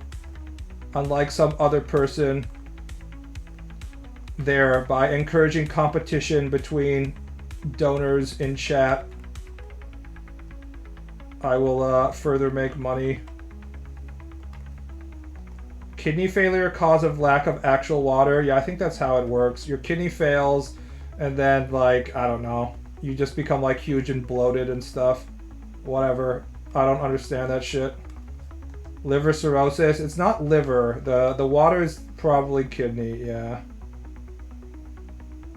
Anyways, Nico Nico Doga is its own environment. That's sort of what I just wanted to say. It's its interesting own thing. It has huge number of viewers, but you can't actually like make money off of it, and the people that are involved with it have like their weird pride and weird culture and stuff. Doesn't help that alcohol is one of the worst substances to put into the human body. Yeah, but we don't care, obviously. We're partying, baby.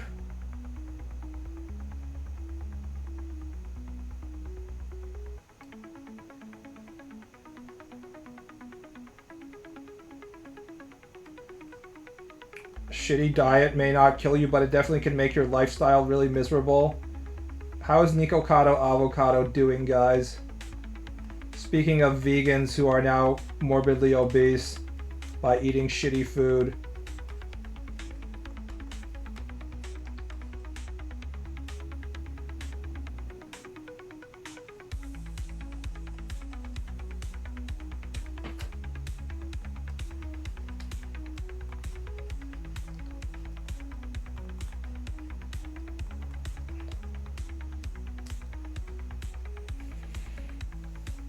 I assume Nikokado's life is rolling. Here, let's actually look at the videos to see what's his most recent video. Search Nikocado Avocado.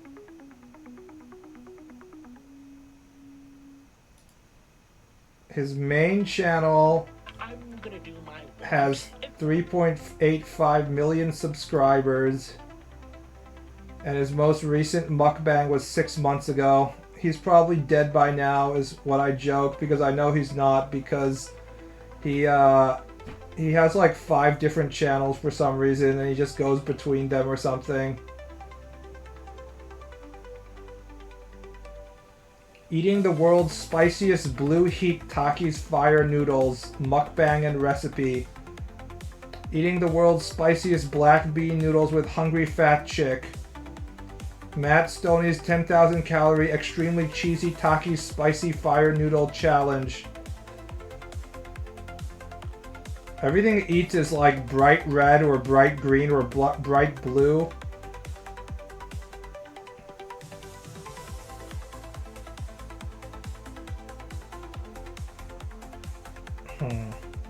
I guess it's one way of living your life, although I would hardly call it living your life, but, you know, we can't stop him.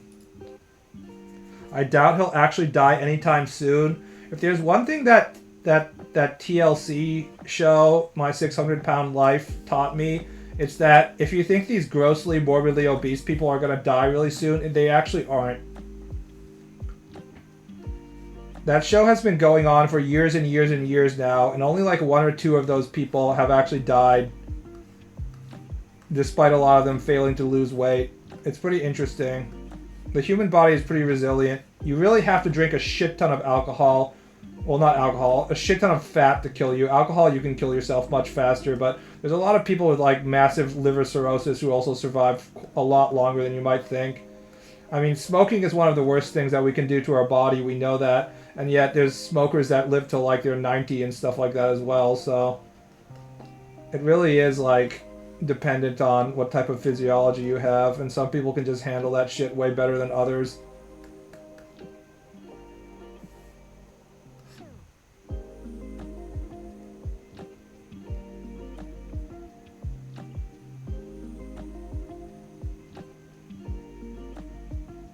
Nearly every fat pride advocate you'd hear about 5 years ago is dead now. Fatties do drop like flies. Those are just the weak fatties. The powerful fatties keep on going, living using our tax dollars. They just weren't powerful enough to soldier on. We just live in an era where a lot of people can just pop medications to extend our treacherously low-quality lives. Yes, unfortunately, a lot of our tax dollars go to keeping people who live unhealthy lifestyles still alive for longer than they need to be.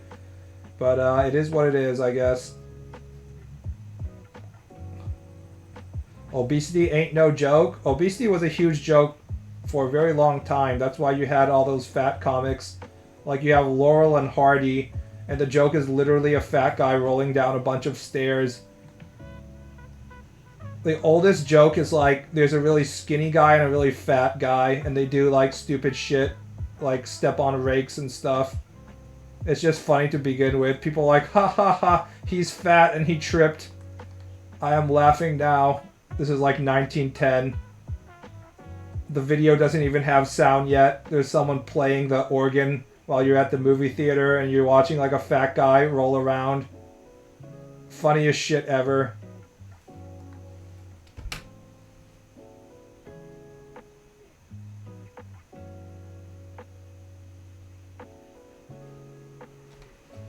Godskin duo, yes. Look at the fat guy roll, ha ha ha. So funny. Spend 20 hours on that fight.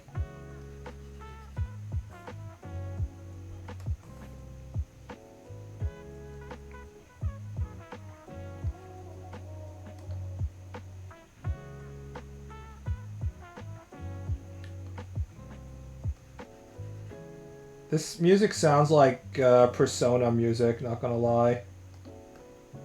Doesn't it sound like Persona music? I think it sounds like Persona music.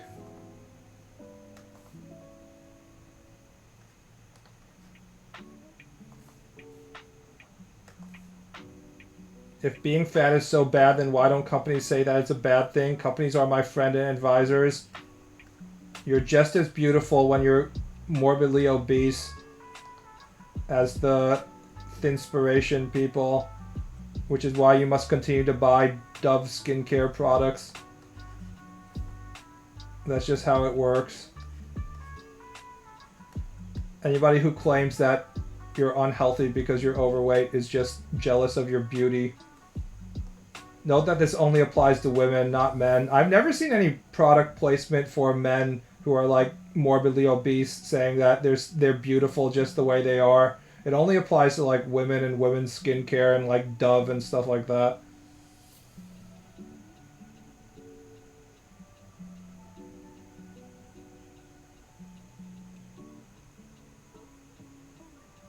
You're a fat shaming bigot. The Twitter mob will make you lose your job now, buckaroo.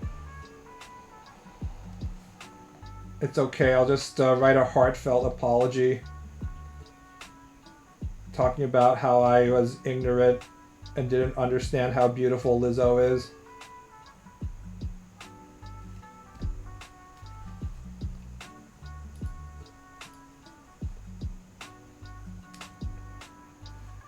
It really becomes a problem when people are fat enough that you can blindfold them with tooth floss.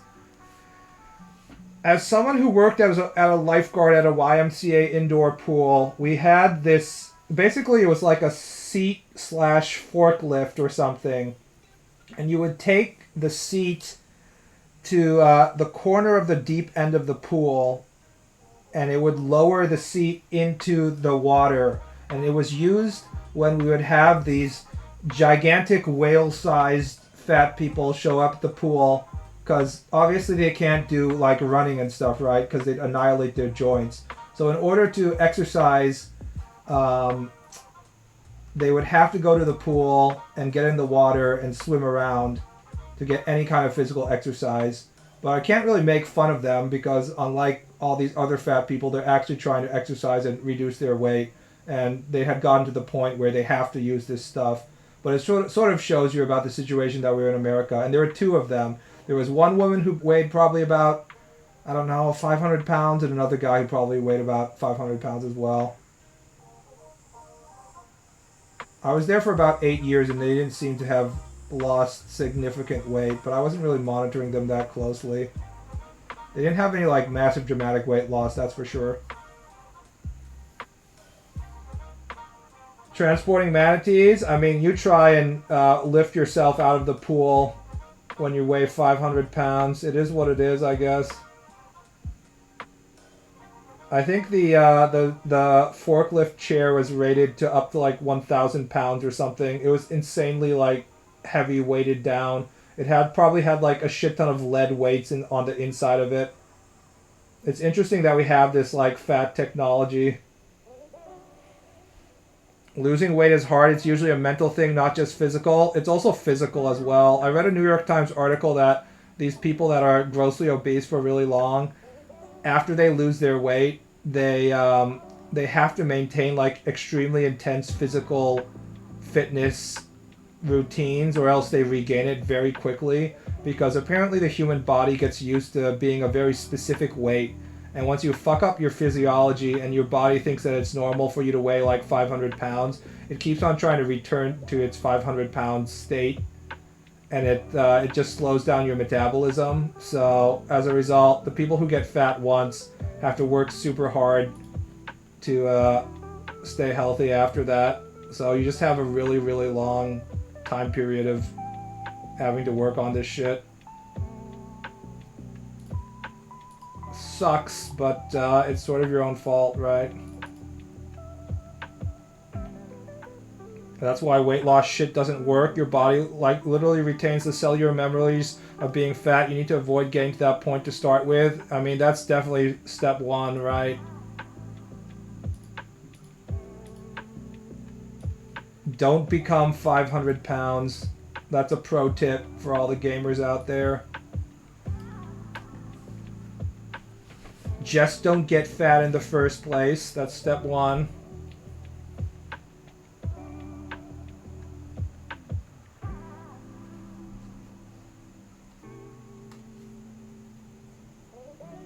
Or try and stop when you're still at like 200 pounds instead of waiting until you're 400 pounds.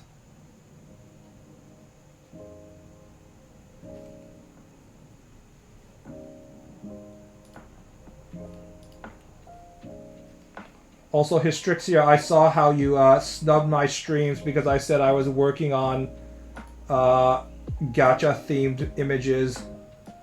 How dare you? You will consume the gacha tit slop that I'm drawing right now. My worst was 330 pounds LMAO.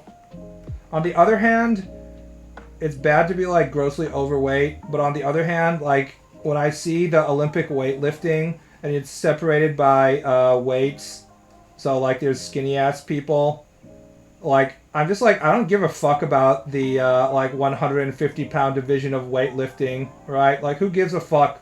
Let me see the big fat ass guy, the strong fat bear strong guy who's lifting the huge weights, right? Who the fuck cares about this skinny ass wimp who can lift a lot for his weight? But like that's not what we're here for. Like who cares about boxing flyweights, right? Give me the big fuckers.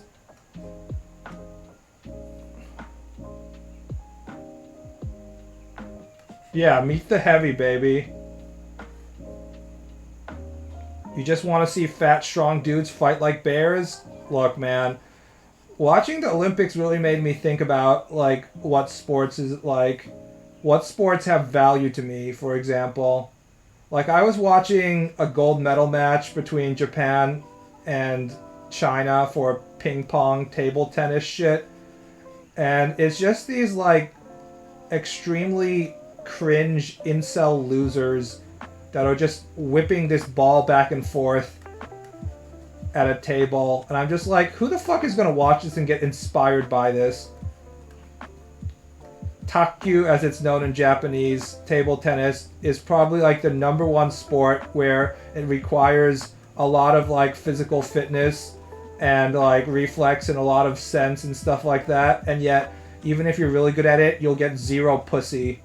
Absolutely zero pussy. There's no sport where you can be like reach the top like table tennis and just be a bunch of like nerds with glasses that nobody thinks are cool. You're definitely not getting fucked, even if you're good at table tennis. I can guarantee that. Me big, me strong, me man. Also, I was watching the women's gold medal basketball game, and I was really thinking how much I love basketball and how there are a few sports that where it's as obvious as basketball how inherently different the physical body types are between women and men. Man, like, women's basketball is fucking torturous to watch. I had a brief period where I loved basketball enough that I was actually watching, like, WNBA, and I was, like, psyoping myself into thinking that they're, like, fundamentally sound and I was having fun. And now I just watch it, I'm like, this is fucking pathetic. We're at the end of the third or fourth quarter or something, and they're barely at 50 points. They're literally scoring about half as much as men. This is so bad. Holy fuck. There's even like the shooting and stuff is bad too. It's like these airball plays that would be highlight of being really bad at the sport for men and would only happen like once per game, happen regularly throughout the gold medal match of women.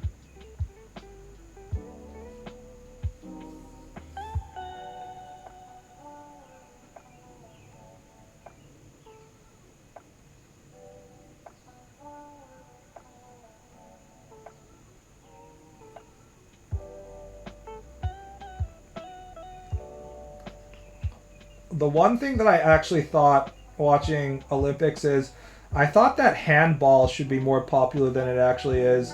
Has anyone actually thought about that? Like, handball is basically in between soccer and basketball, the two most popular sports on the planet. It has a good clip of scoring. It has like a lot of dynamic airborne ball throwing and shit like that. I don't know. Everything about it says that it should be more popular than it actually is. I think handball should try hard to promote itself. You can play it in a, with relatively little equipment. You don't have to need it. You don't need that many people. If basketball and soccer are popular, I think handball should become popular in the future. Base USA winning the medal race. It feels especially good because we know that China was like straight up doping. Fuck China. They have like 12 medals from diving, where they probably like torture their fucking diving team if they're slightly out of synchronization and shit. I don't care if China gets a bunch of medals. Half of them are from diving and like table tennis. Fuck them. China is so shitty at team sports. They have like one of the biggest, most prosperous basketball leagues in the world, and yet they can't even make the Olympics with team basketball. Have you noticed that? China is fucking horrible at any team sport. They have no soccer team in national competitions. They have no basketball team in or international competitions because they can't fucking pass. Which is crazy if you consider how much money they have and what their population is. It does speak something about, like, they probably have some sort of mental issue.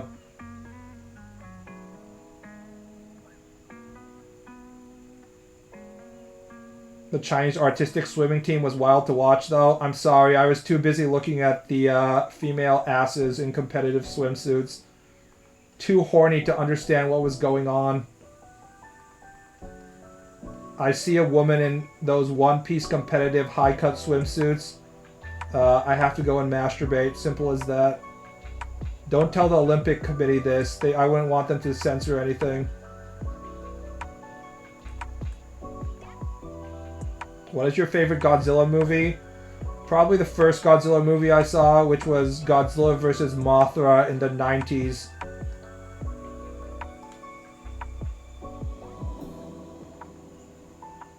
It's just my childhood.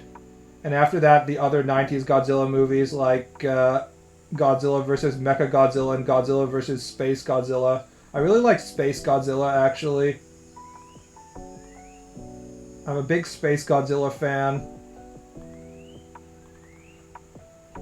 Zoomers don't understand what I'm talking about. Good night. I have to go masturbate to tracksuit tomboys. Just make sure that they don't get NTR'd away from you while you're ignoring them. Godzilla Final Wars is a shit. I'll say that Godzilla Final Wars is probably a better movie than a lot of the movies I listed, but I like the stuff from my childhood, you know?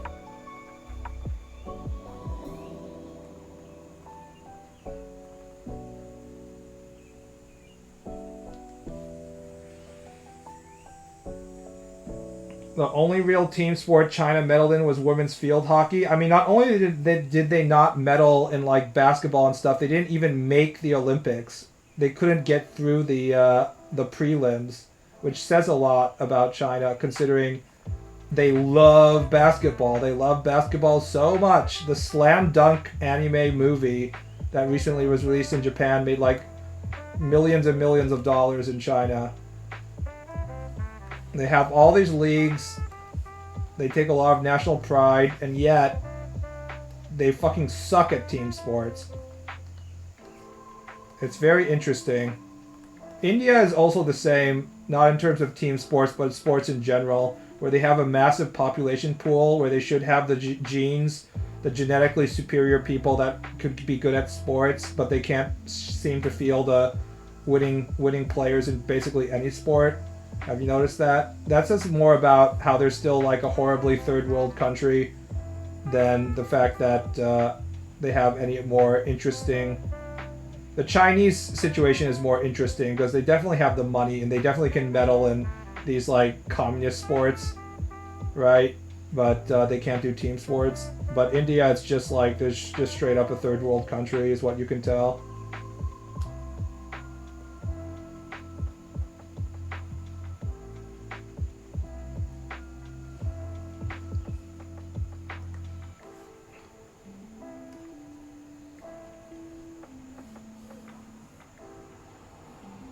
Godzilla 98 was actually the first one I watched, so I thought Godzilla was an American IP. You sad, sad man. That just brings a tear to my eye. I can get into mecha, but I don't know why I can't really get into kaiju. You just don't have enough soul. Team sports will be too corrupt in China. Yeah, I think that might be. That's probably one of their major reasons. They probably have some serious infrastructure issues in how the sports leagues are set up and run. That's my number one guess, but I wouldn't I can't say for sure why, right? I don't know enough. They're definitely trying though. You need to have like some sort of farm system in which you can actually get the most talented people to come to the top for these team sports. That somehow is not working for China. Whatever they're... Which is weird, because they have leagues, right? So theoretically, if you have this sports league, you should be able to get people to come up, but I don't know. Heisei era is the best era. The 90s were a great time to be alive, guys. It really was. I know a lot of people think about their youth like that, but I really felt that way. You know, it was peaceful, there was a lot of cool cultural stuff. We got a little bit of the internet showing up, but not too much. It was a great time to be young. Zoomers will never understand.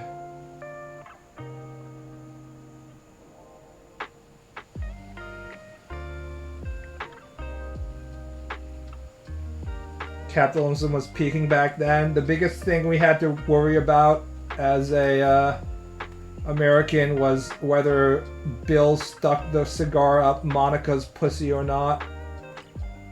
Feels good, man. If you read the headlines in the 90s, if you were alive back then, all the newspaper headlines was, "Is Britney too sexy? Question mark, question mark, question mark," etc., etc., that type of stuff. So, and then unfortunately September 11th happened and we had to enter our new era of Bush-led imperialism. So that was sort of the end of that in the 2000s. But the 90s were fun. Sailor Moon, Pokemon, it was just fun times. Video games were getting better every year. You were getting anime and manga, Ranma showing up, Dragon Ball showing up, all these cool shit showing up.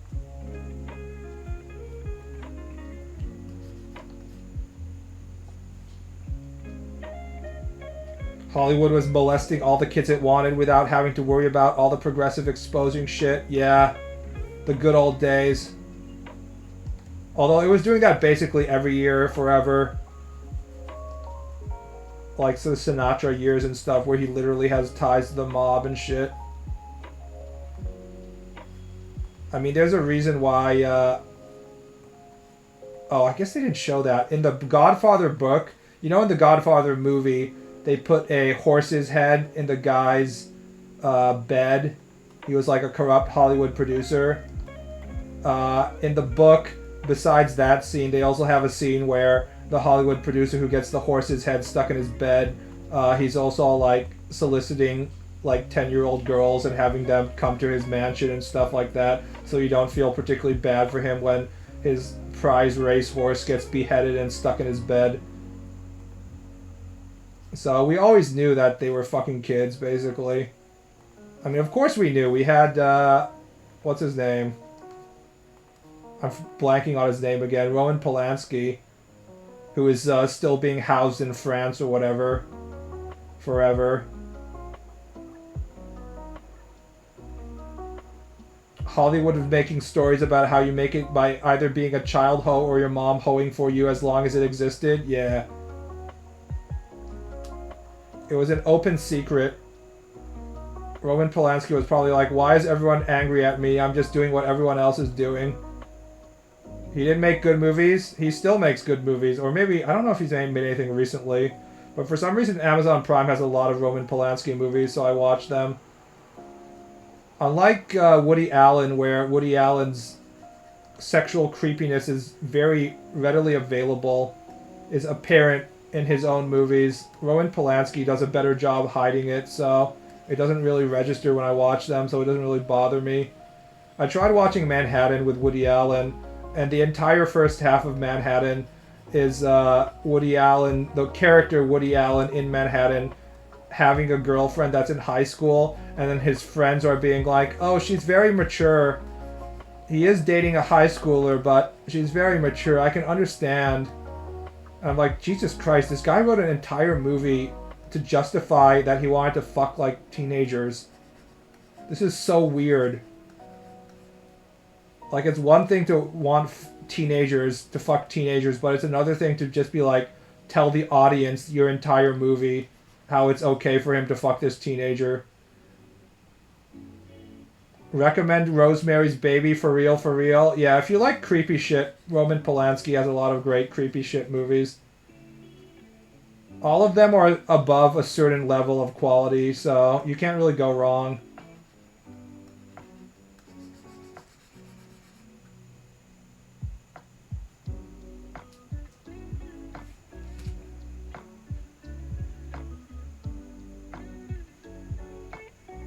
Watch Pianist? I haven't seen Pianist, actually.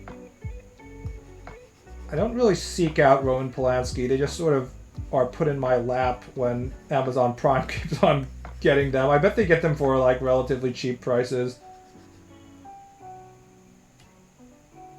Woody Allen's movies are just semi-autobiographical diatribes that happen to be incredibly boring. I think some of them are relatively interesting.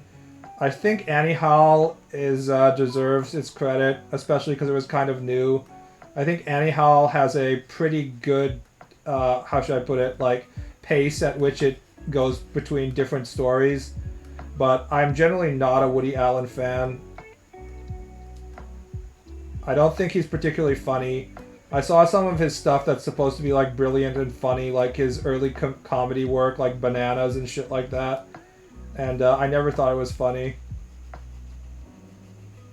Also, he's probably done more damage to the Jewish people, that our impression we have of the Jewish people, than anybody else.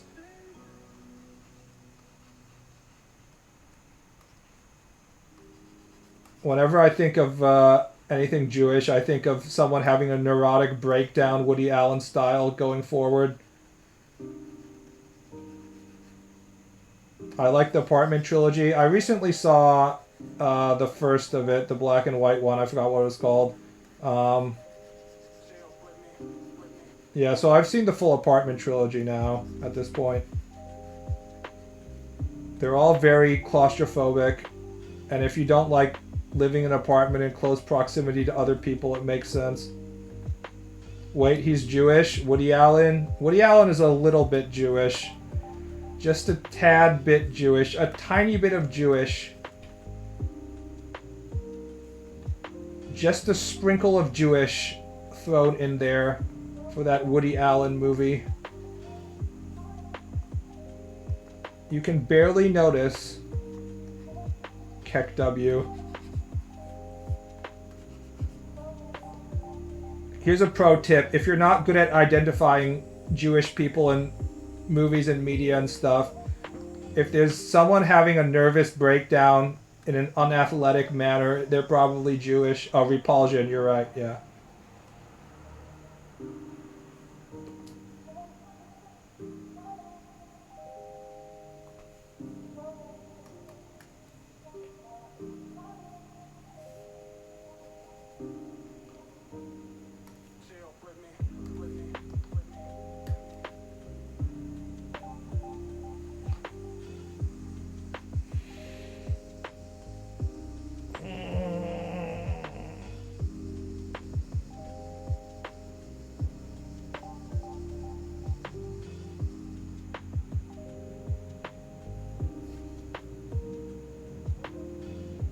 And then Larry David kind of continues that sort of, I don't know, neurotic comedy as well. So we've basically gotten like 50 years of that. Don't Judaism only matter for Daddy Dearest? What did I miss? Just a lot about talking about shit and stuff. Pooping. What makes me fart and shit. You know, important stuff. Everybody should think about those things. The consequences of having a massive, huge dump in your college dorm bathroom that doesn't wash down, and you have to worry about whether you should try flushing again. The gamble of whether you should try flushing again and risk the toilet from overflowing, or wait a bit and see if it will. I don't actually understand, now that I think about it, why waiting causes the poop to go down better, but it definitely has worked multiple times. When it won't flush, you just come back like a few hours later and you try flushing again and it goes down better. That doesn't actually make any sense, right? But for some reason it works.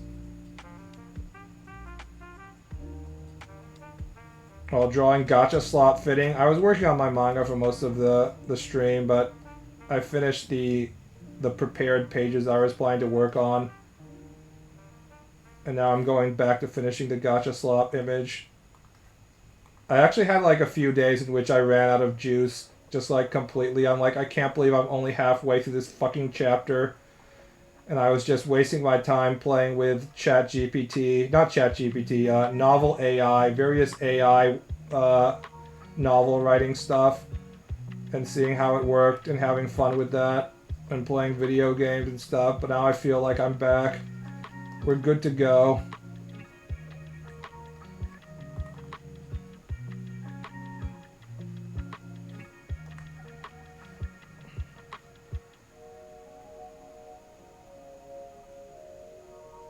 everybody poops. Not everybody talks about how they can't flush it and they have to go back and try again. We should actually talk about that stuff more.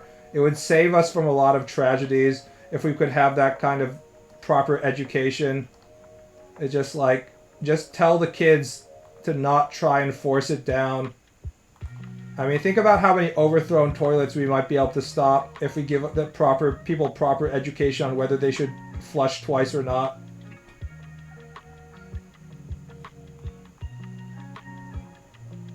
He's punishing me for not watching his previous gacha streams. Well, we're going to be going to Guess the Game soon, but...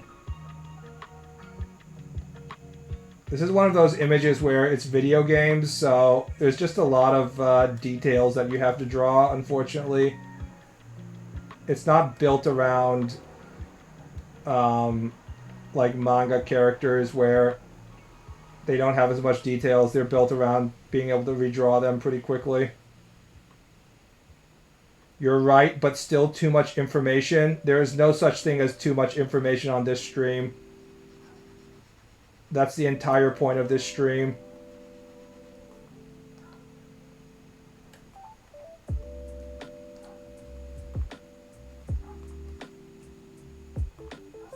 The only things that I'm not going to talk about freely are the ones that literally get me arrested. FBI-san, I would never say anything like that. Please don't arrest me. I'm just joking.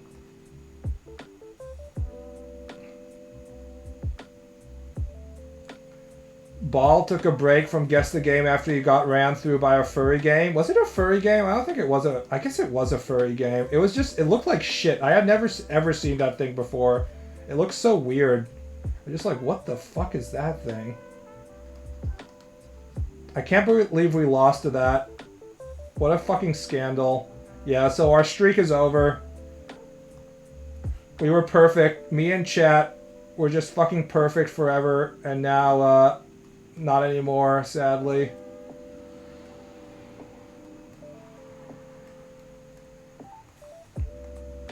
Nobody in chat had even heard of that game, by the way. It was just like, what the fuck is this thing?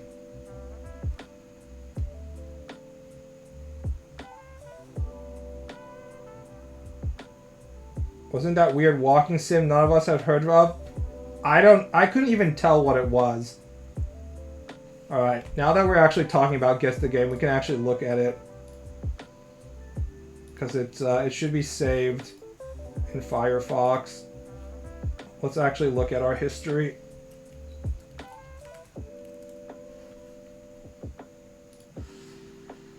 Alright, first today's game.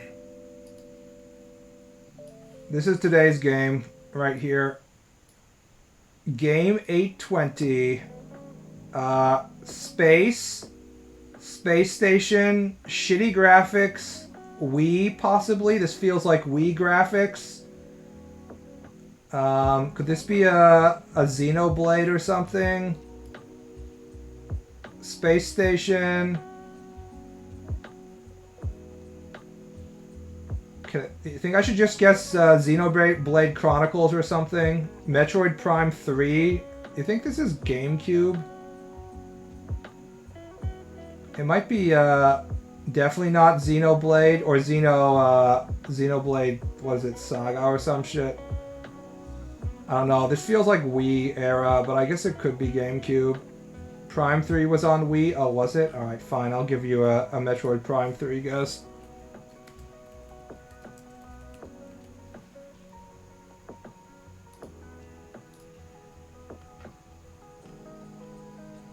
Corruption. My favorite hentai genre. No. What the fuck? 87%. Very highly reviewed. Is it like an actual space game? What the fuck? Is this like a Star Fox game? It's not 64. I have no idea. Huh.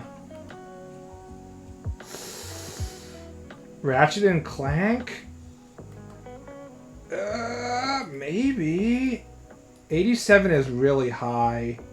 But we're already at game number 820. That might be kind of late to get to Ratchet and Clank. Is it Endless Space? Doesn't Endless Space have better graphics than this?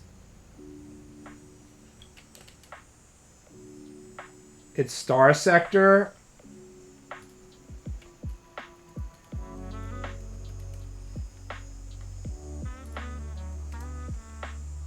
They don't even have that. It's literally not in their list. I have never played Ratchet and Clank, but we can try it.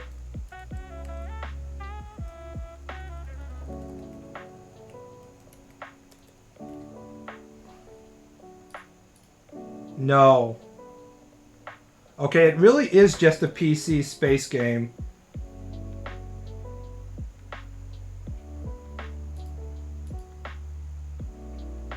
That's just gonna be going around on your spaceship forever. 87% PC.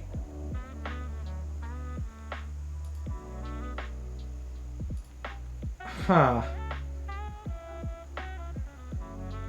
Sins of a Solar Empire. We could try that if no one has any better guesses. Well reviewed. Homeworld.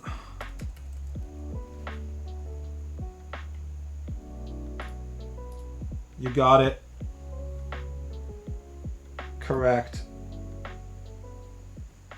Is there anything more sad than PC space nerd gamers who are willing to spend thousands of dollars for a JPEG of a spaceship in Star Citizen, which will forever be an alpha? I feel bad for them. They're being absolutely, like, held over a barrel.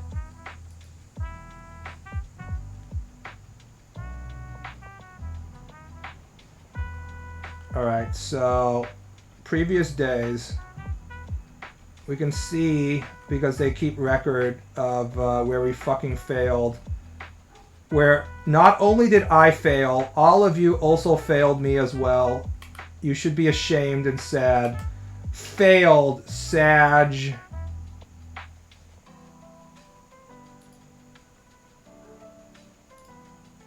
Oh no, this was a different one that I failed. We actually got saved because somebody looked it up because they're like, this is bullshit. I think this was the one right here, $3.99. No, this I think someone looked this up as well.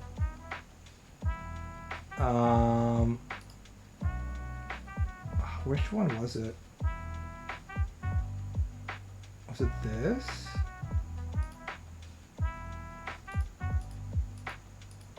No, I got this one. What the fuck? Which one is it? Is there a different fail? Huh. Kirby. You know, it was like a very specific, hyper obscure one.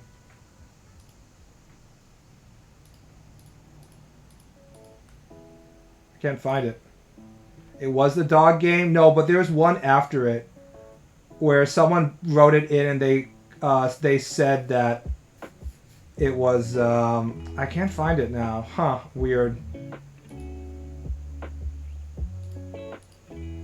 Yeah, but the dog game we just straight up failed. It was a white woman.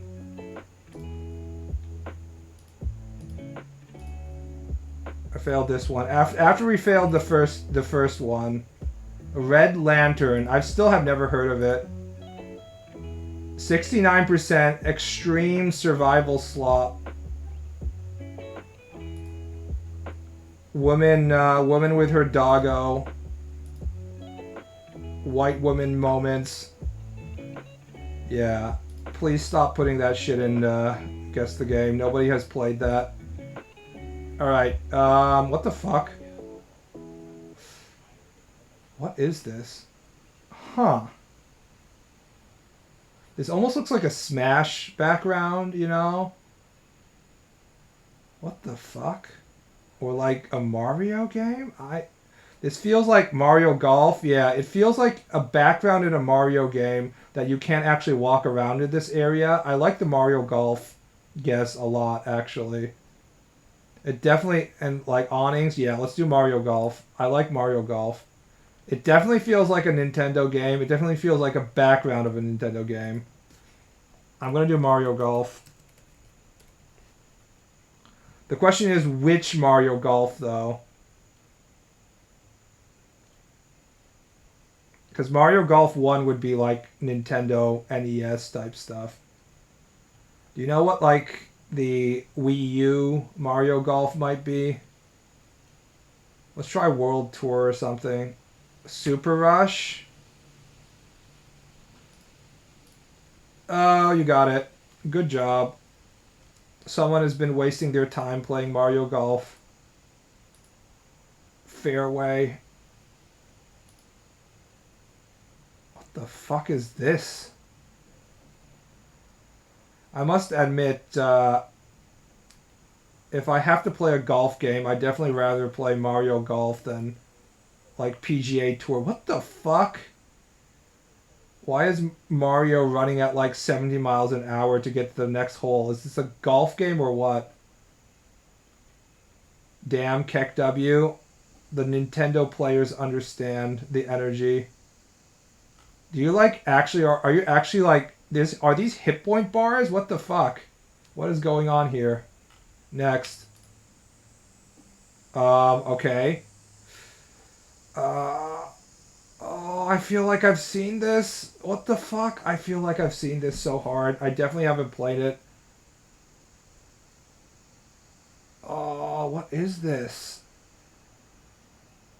Huh. Scribble Knot? Oh, that might be it might be Scribble Knots. I'm not sure about it though. I've never actually played Scribble Knots. Reminds me of Rugrats. Yeah, that's probably what I'm thinking about. The aesthetic seems very familiar to Rugrats. I don't know, man.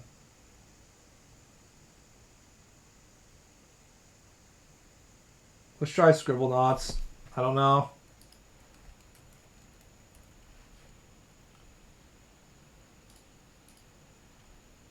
Okay, it's not rated. This is probably like some kind of indie game that takes place entirely inside a grocery store or something.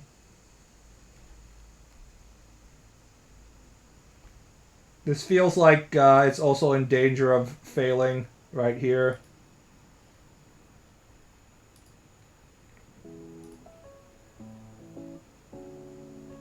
Why art style of line change? They feel like they're different sections of the store. This feels like the kids section, and this feels like the grocery section or something. Thank goodness you're here. I have never even heard of that.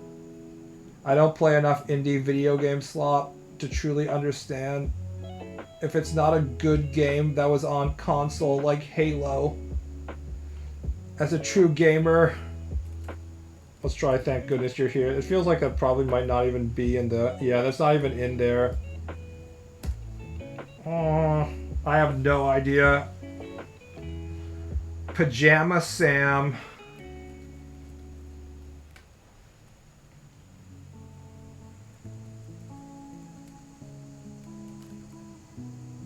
It's not even there. It's another alpha version of some indie shit? Yeah. Not rated, so... It's a game made by guys that did Untitled Goose Game. Jesus Christ. PC, Xbox One, Xbox Series. Uh-huh.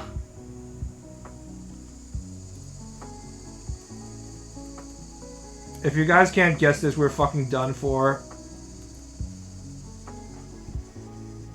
Pajama Sam 3. No.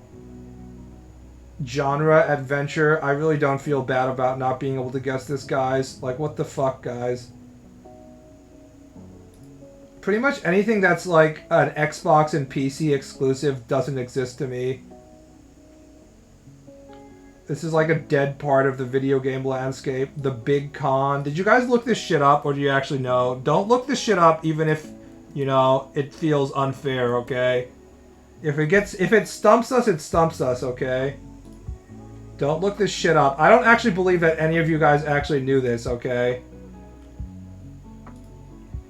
Good guess. You guys actually know this, guys? Don't look it up. I don't believe any of you are actually that online with Xbox exclusives. Hystrixia would never cheat. That's her favorite game. I know you're being sarcastic, but there's no way Hystrixia's favorite game would have this much color in it. She only plays video games in which everything is dark and black and rainy, like Hatred. Just kidding. I know she plays, like, I don't know, Animal Crossing or something. Whatever. She has to play her colorful games so she can trap her Sims in pools and take away their ladder so they swim for 10 hours until they drown. Next. Don't look that shit up, guys. 51. What is this? Pilot Wings? What the fuck? Time 51. Racing USA. I'm sure this is one of those games that's super famous, so they have to hide everything else. Oh, Virtua Fighter. That's a good guess. It definitely looks like... I like the Virtua Fighter guess. That's a good guess. I really do think it's Virtua Fighter. Is it Daytona?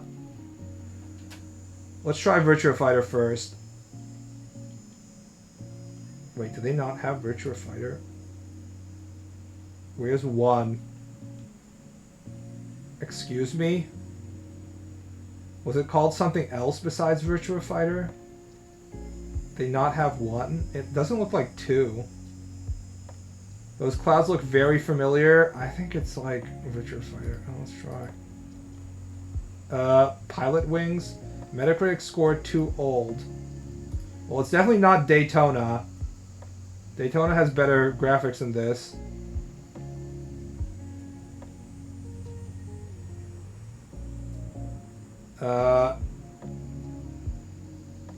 Was there like a Pilot Wings before Pilot Wings 64 or something? I don't even know. Virtua Racing. It does have that Sega feeling in the typeface.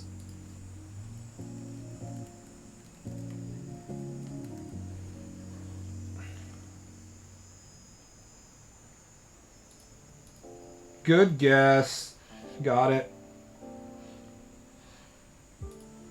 Fast guess. If we were playing at the time, we'd be like, I can't believe how good the graphics are. Oh my god. Oh my god, look at the graphics. Holy shit. This is so amazing. Look, guys. Look, it's 3D. Oh. 92. We're like, oh, fuck. It's just like real life. Oh my god. Fuck, fuck. Oh my god, look how real this shit is. Oh. It actually does look pretty good. The minimalistic graphics have aged pretty well, if you think about it. I remember seeing graphics, 3D graphics from the N64 in like a Japanese video game magazine once and being like, oh my god, there's no way graphics can ever get better than this. Now that shit is in 3D.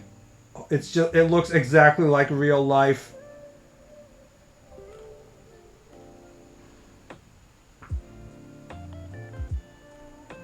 Looks bad. Weird. This is for high-end arcade hardware. Yeah, you definitely wouldn't get this at home, man. This looks way too good for it to be on your home stuff. Even if it's going at like 20 frames per second. Peak Soul. Uncharted? This is clearly a wall in which you can climb. But it doesn't look like Uncharted. This is like... This is clearly the texture that indicates that you can climb on this ledge. Is this Metal Gear Solid 5?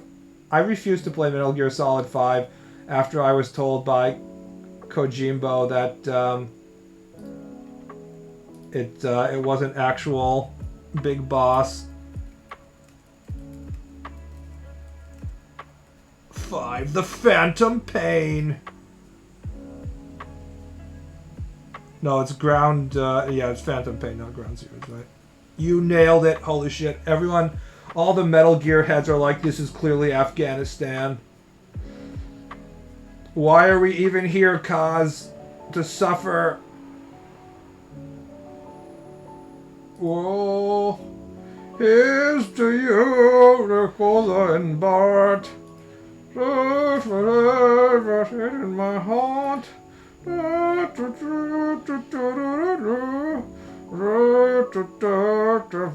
Triumph. Repeat that like a million times.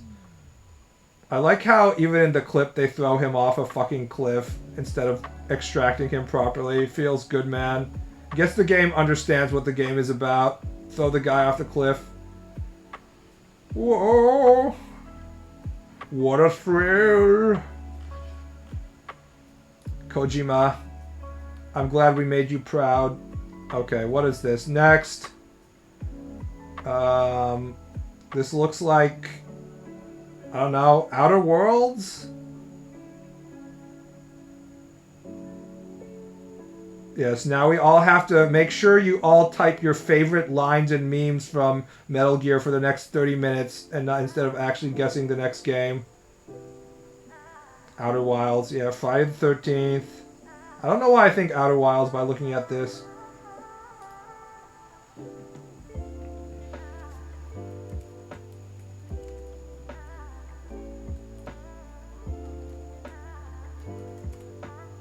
Metal Gear. Metal Gear. Snake. That's Sniper Wolf. You'll need to find a sniper rifle.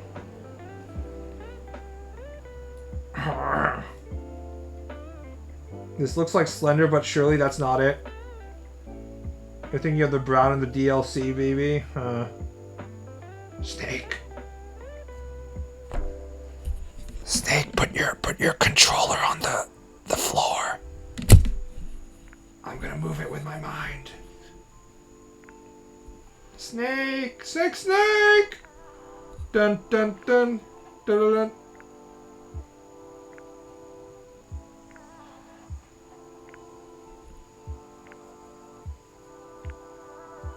This looks like Slender. If you think it looks like Slender, we may as well do it. Right. Slender the Arrival. I can't believe those girls actually killed someone because they had to sacrifice you to Slender Man. No. 80%. Clearly some indie shit.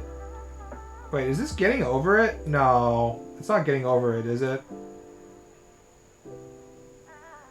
Huh. What is this?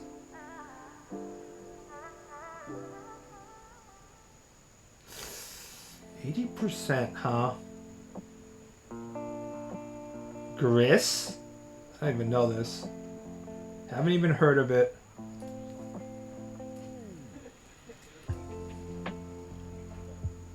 Gris. Are you sure it's not the fruits of Gudizaya, the anime eroge that has big fat tits? I can't believe they have this in their list. Let's see what shows up. I'm gonna get banned now. Oh, they don't have giant tits show up immediately. Damn. I was hoping. If you don't know the fruit of Grisaya, it's like an entire eroge novel game about like sucking big fat titties and stuff or something. I can't remember. It definitely had a lot of emphasis on boobs. I watched like 1.5 episodes. Nope, not Gris. You're wrong. This looks like Limbo, except it's not Limbo. Doesn't it? What is this? PC, Xbox One. If it's anything that's like an Xbox One game, I'm fucking donezo. Microsoft has only produced completely trash indie slop and AAA games that also were completely trash for these last 2 console generations. Limbo Inside look-alike. It definitely does look like Limbo Inside. Kentucky Route Zero. Gris was known for its watercolor style art. Little Limbo. Limbo Core. Limbo Adjacent.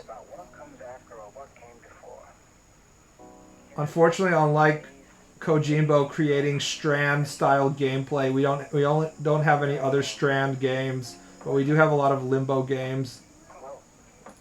Let's try Kentucky Route Zero.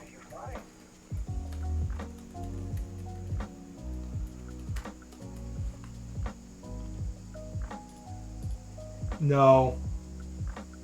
Graphic adventure. That means it's not a game. What the fuck?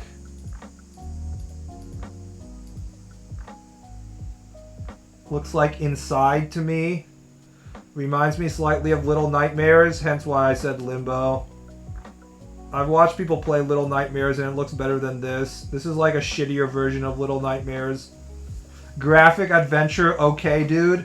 Graphic adventure is the same category as visual novel. What you mean is, you mean a bunch of text with lots of drawings of big titty anime girls. We're getting too many non-games. Oh, it's that game. So someone said, what I just saw. Who actually put out a guess?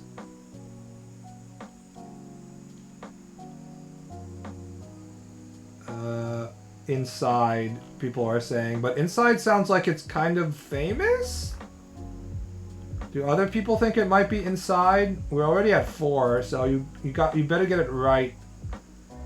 It means you just press a few buttons and move the cursor. We used to call those games adventure games instead of graphic adventure, where you'd collect items and then there would be like a guardsman who's like, you can only enter the city if you do something about my thirst, but there's no like bottle of water item. Instead you have to like take the coconut you found and throw it at the tree and then drop a monkey and then cut the monkey open using the rusty knife item and then squeeze the monkey's bladder and give the guard a monkey piss margarita or something, and he's like, oh, this tastes great or some shit.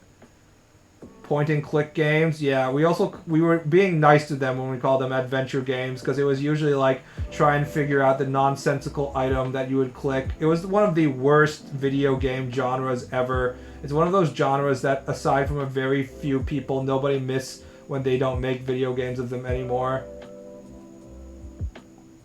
Inside doesn't have any UI elements. There's a gauge over a character's head. It looks like a radio gauge or something. I don't know. Well, it looks like nobody knows what it is. All the guesses so far have been pretty fucking hard. I guess they just gave us Metal Gear Solid 5, so... Back then they compensated for terrible gameplay by having great music. Yeah.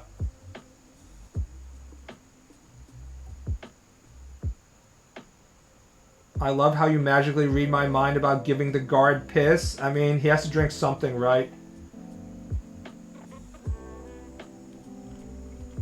What about Leisure Suit Larry? This is a female. You don't get to play as a female Leisure Suit Larry. Also, Leisure Suit Larry doesn't look like this. This is atmospheric and shit. And it's a very recent game. PC, Xbox One.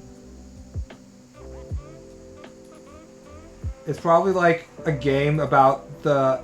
like some kid who goes to the netherworld to deal with his depression or some shit like that. Skip. Next. It was our fault. It was your fault, actually. Come on. It was nobody's fault. 2016. Wow, I'm sure motivated to play this piece of slop.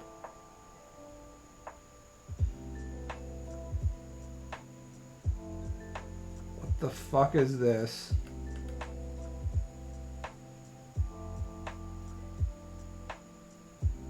Oxenfree.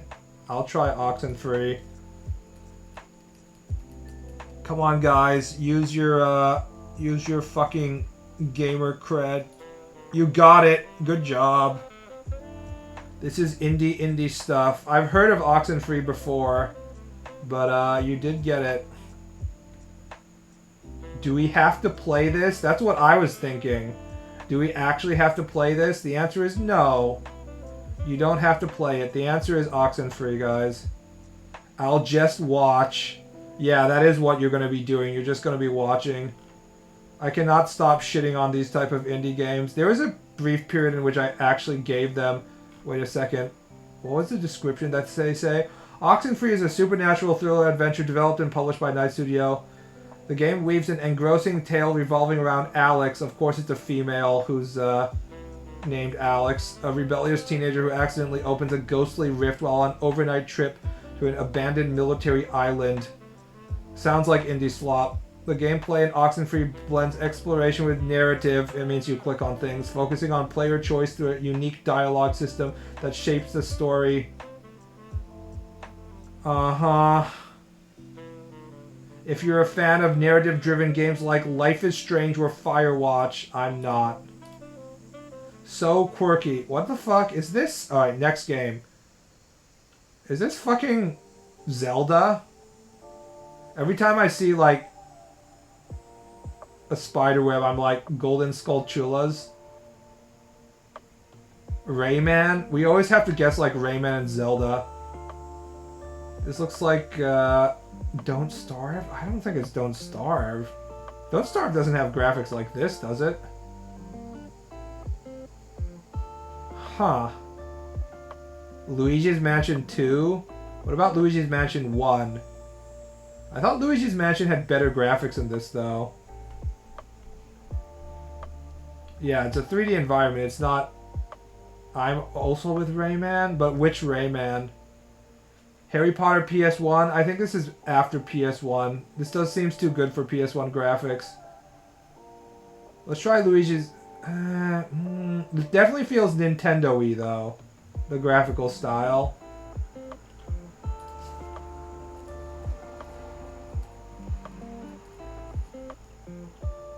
Let's try Luigi's Mansion 1.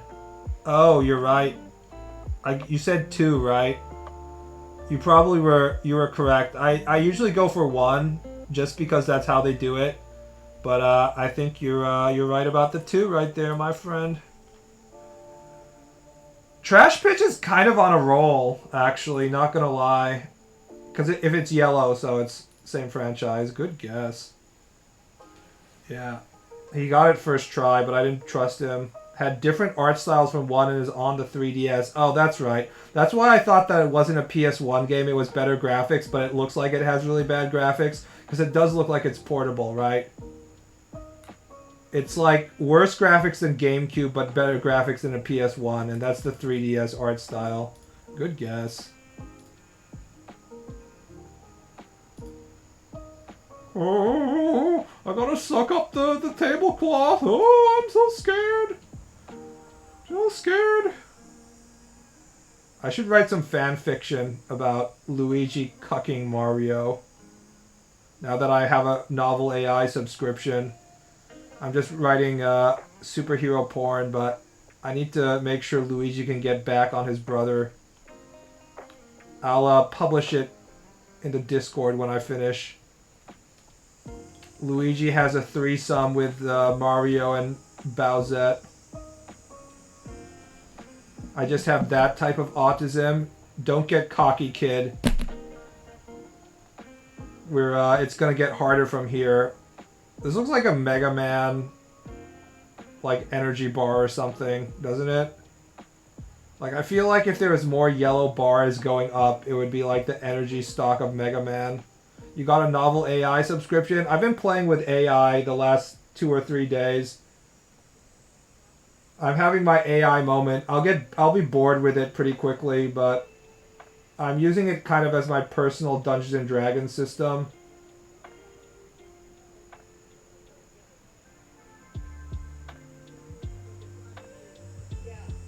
He needs to guess this classic. Something on the DS? I have no idea. I played this on NES when I was a kid. I think it's Burger Time? Huh. See, I didn't have NES games, so if it's like a famous NES game, if it isn't like fucking Mario or something, I can't guess it. I've been a bit underwhelmed with my recent game nights. Yeah, I'm using novel AI basically to write my sexual harassment fantasies.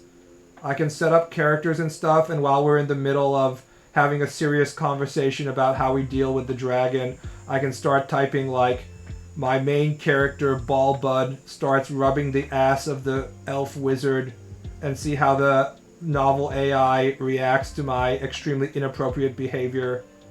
It's a lot of fun. You can also just do like straight up sex scenes, but it's more fun to just be like completely inappropriate. I'm gonna try Burger Time. Burger Time would have platforms and ladders near it. I don't know, man.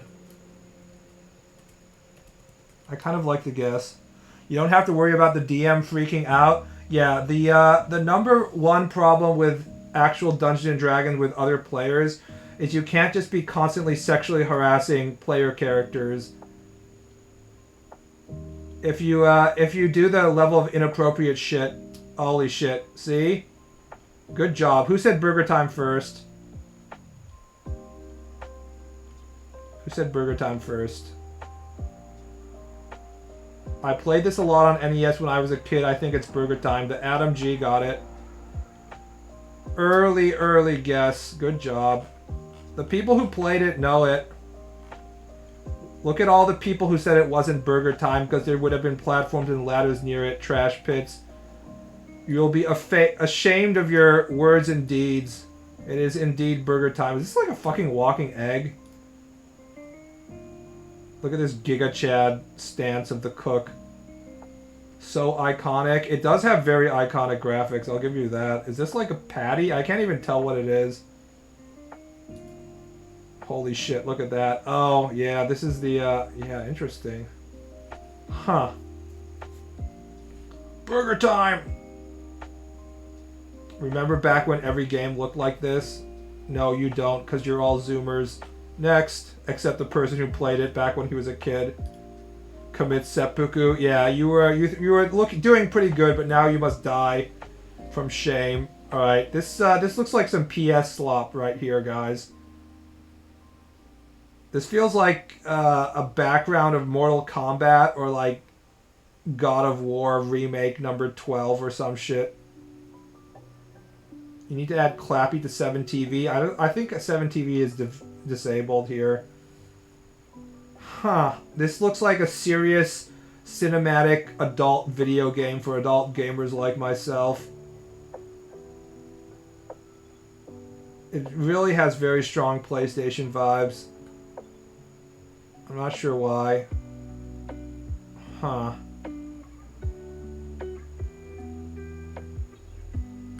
Some tables are quite degenerate, but yeah, by general rules, sexually harassing other player PCs or relevant NPCs is a bad idea. Outside of that is more of a DM discretion thing. I mean, there are other human beings at the table. That's the problem, right?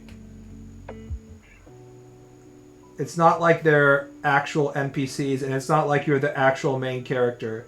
If you're writing a fantasy novel in novel AI, that's basically a D&D scenario. You get to be the main character. You get to be as overpowered as you want. And you get to be as sexually inappropriate as you want. Wish I could play D&D with 5 more of myself. Yeah, that now none of us will be virgins. Some tables are degenerate, Ball. Yeah, but I don't want to do degenerate role-playing with 5 other ugly neckbeards or females that are the equivalent of neckbeards. I can't... My imagination isn't powerful enough to hold the suspension of disbelief if I'm looking at the face of a grossly obese guy, or even hearing their voice, or hearing my voice in the mic being like, my elf ranger touches the tiefling paladin's leg. We have a moment of sexual tension. Seems too sunny. The graphics are too good for Shadow of the Colossus. That's why online D&D is a thing. As long as there's other human beings on the other side of the video game, I'm not going to be so cringe that I do stupid, you know, sexually inappropriate stuff. You wouldn't group with Boogie2988? He'd probably, like, take my money and be like, trust me, I'll pay you back or something. Hee what if it's Golem? My precious! My precious! The hobbitses!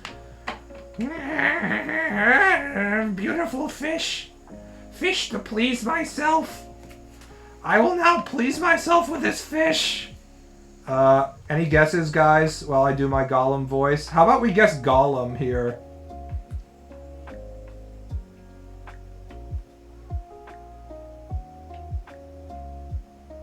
I'm 12% sure it is. What if it's Gollum?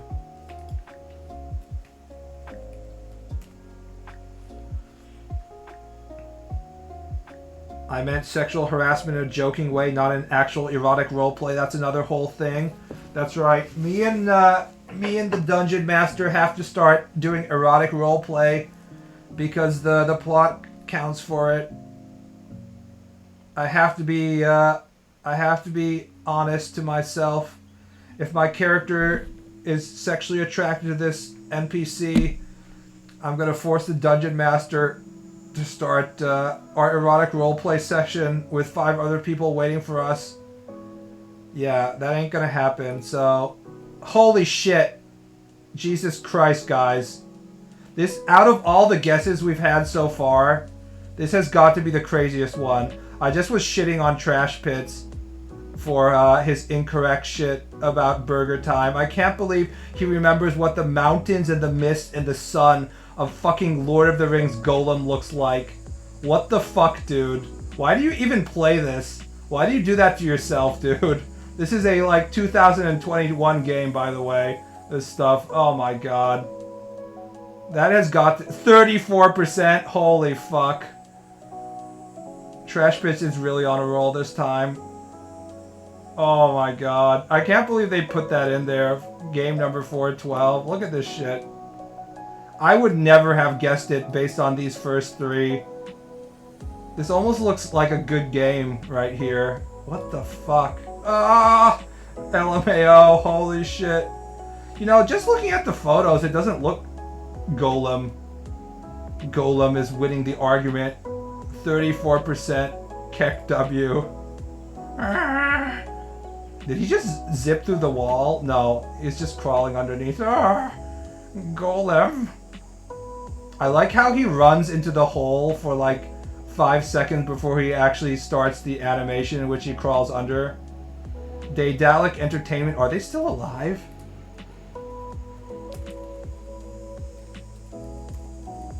Let's actually look it up.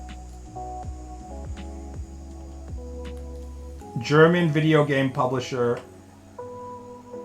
They developed various point and click. It's all coming together, guys. Point and click adventure games.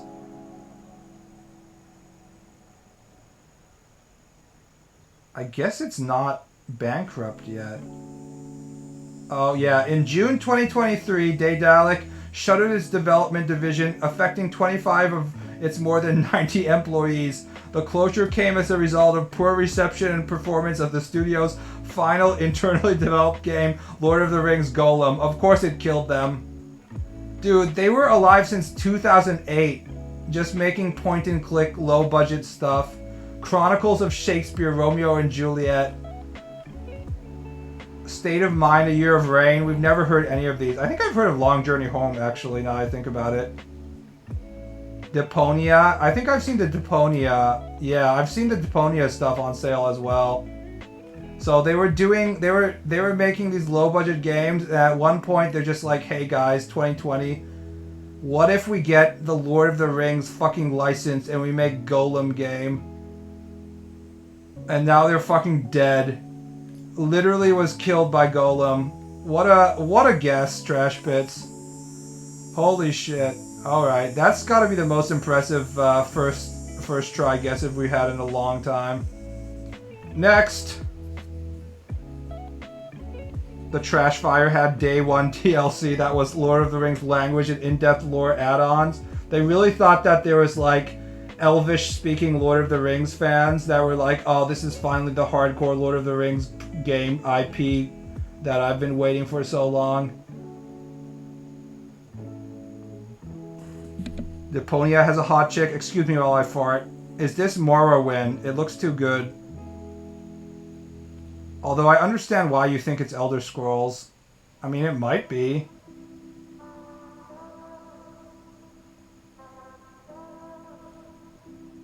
It's not Morrowind. I feel like people would recognize Morrowind. I'm sure there's a lot of people in chat who have played many hours of Morrowind. It kind of looks like palm trees. It's definitely a skybox, right? The question is, what skybox is it?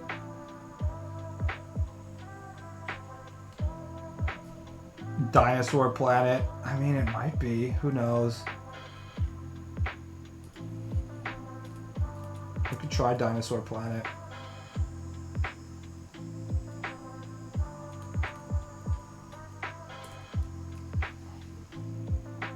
It's not a game. Are you thinking about the Star Fox game? When you said Dinosaur Planet? Because I do see why you would think that. But wasn't that unreleased? No, wait. It was released, wasn't it? The Crystals game? The game that launched 1,000 furry porn.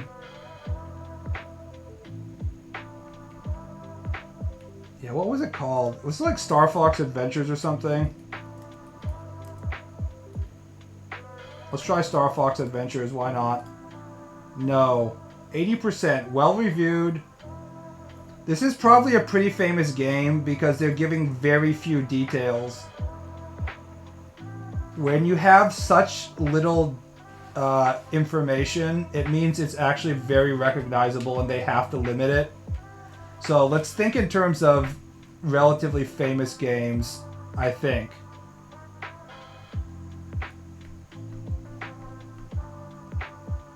This definitely doesn't look like Morrowind from this texture right here. Dredge, it's gotta be.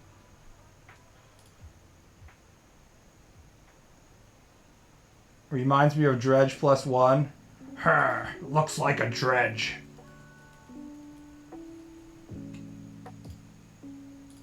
Good guess. Is this like a diving game? I don't know what this shit is. I haven't heard of this either.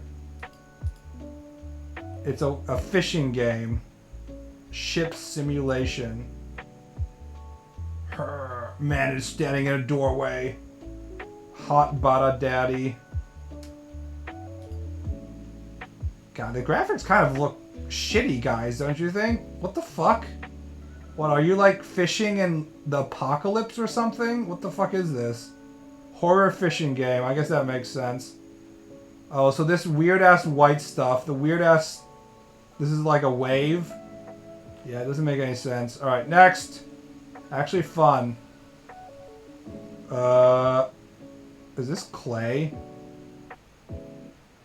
I should be able to guess this. I think I've seen this before. Isn't this like classic PS1?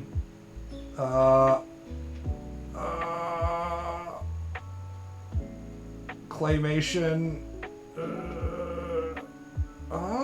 What?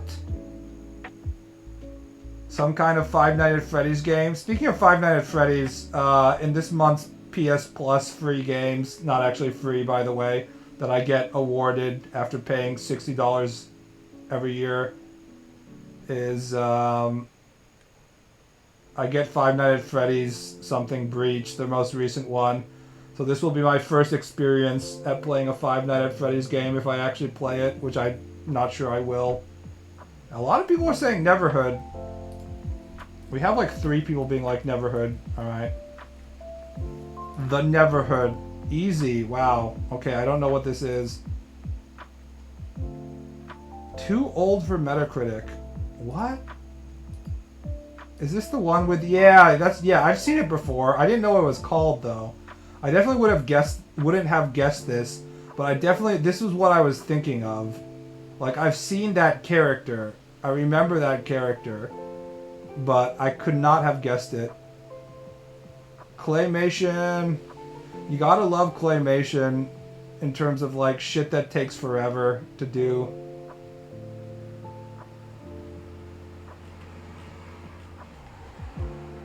Unique and imaginative video game that captures the hearts of players.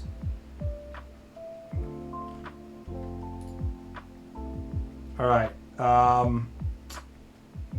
This kind of feels like Halo-esque. Skyboxes are hard. This is clearly in the sky looking down at the ground. Panzer Dragoon Saga.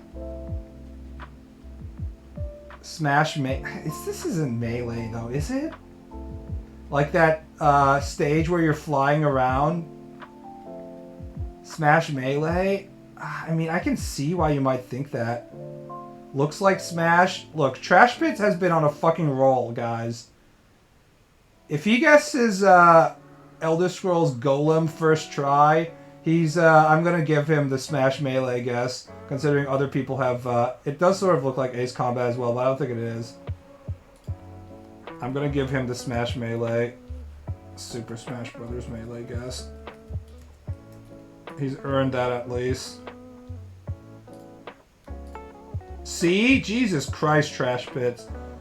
I've seen enough competitions for sure. Is this the one where they're like flying through space and shit? I think I've seen it before. Yeah, Trash Pits is absolutely nailing them right now. You're right that they have a lot of fights on that. I don't watch much Melee, competitive Melee, because, you know, it's the same fucking people all the time. Yeah, it is Melee, obviously. Here's the fucking head of what's his name, Marth. Here's Ganondorf's. This is Ganondorf's legs, right? I actually can't tell. No, whose feet are these? This is the the special Pokemon Spring. It is the fucking Star Fox, the Great Fox. This is Hyrule Temple. Game! Yeah, watching 10 million hours of competitive Melee will do that to you, I guess. Dream Fountain, yeah, that's what it's called. Corneria. Fucking ice climbers getting gangbanged. Just getting the shit beaten out of you by mallets from both sides. Yeah, we don't need any explanation for this one. If you're a fan of games like Street Fighter, Mortal Kombat, or Tekken, you'll be a fan of this one. Wrong. If there's one thing we know about the fighting game community, those are two different groups of people. Completely. Melee players only play Melee forever. Even when Nintendo is like, we're sending our lawyers and our mercenary SWAT team to stop you from having another Melee tournament, they only play more Melee. Relax in Paradise City. Is this like Dead Island? I'm sure anyone who's actually played this knows immediately what it is. I'm gonna guess Dead Island or something. Unless you guys have a better guess. Is it San Andreas? I don't think there's any Paradise City in San Andreas. That's too on the nose. Rockstar has better titles for their locations than Paradise City. Smash is not a fighting game. That shit is a party game. If you have to turn off all the items, then that means it's probably a party game. Burnout? Oh, that's a good guess. I think there was a Burnout Paradise. Yeah, I think that's right. Yeah, that sounds about right. Burnout Paradise. I forgot there was Burnout Paradise. No, wrong. 84%. It's not even the Burnout franchise. The graphics are too bad to be Burnout, I think. I think Burnout had better graphics than this. I never played any Burnout, though, but... They turn off Super is still party game? Yeah. Destroy all humans? I like that guess, actually. Destroy all humans. Yeah, destroy all yeah, it has like that kind of 50s. I like that guess. I think that's a really good guess. Let's try that. The graphics look correct as well. Destroy all. Yeah, I like that. Let's try it. 1. No, it's not Destroy All Humans franchise either. 360 PS3. These are bad graphics for PS3. 84% though. Huh. I'm not sure what this is at all, actually. Paradise City. Road sign. Bad graphics. but good score. Sonic HD? I don't think this is Sonic HD. These colors are way too washed out for Sonic, I think. Postal? I mean, Postal would have that kind of... but that would be on PC, wouldn't it? Hasn't every Postal been on a PC? Is that a Tony Hawk game? I like the Tony Hawk or Skate guesses as well. This looks like... Yeah, I think Tony Hawk is a Skate 3. Yeah, I think the Skate guesses are correct. Let's try Skate 3. I think if it was Tony Hawk, more people would recognize it, so... Okay, it is Skate. It's not 3, so which Skate is it, is the question. 2, maybe? Maybe it's just Skate. But wasn't Skate, like on PS2? You think it's Skate 2?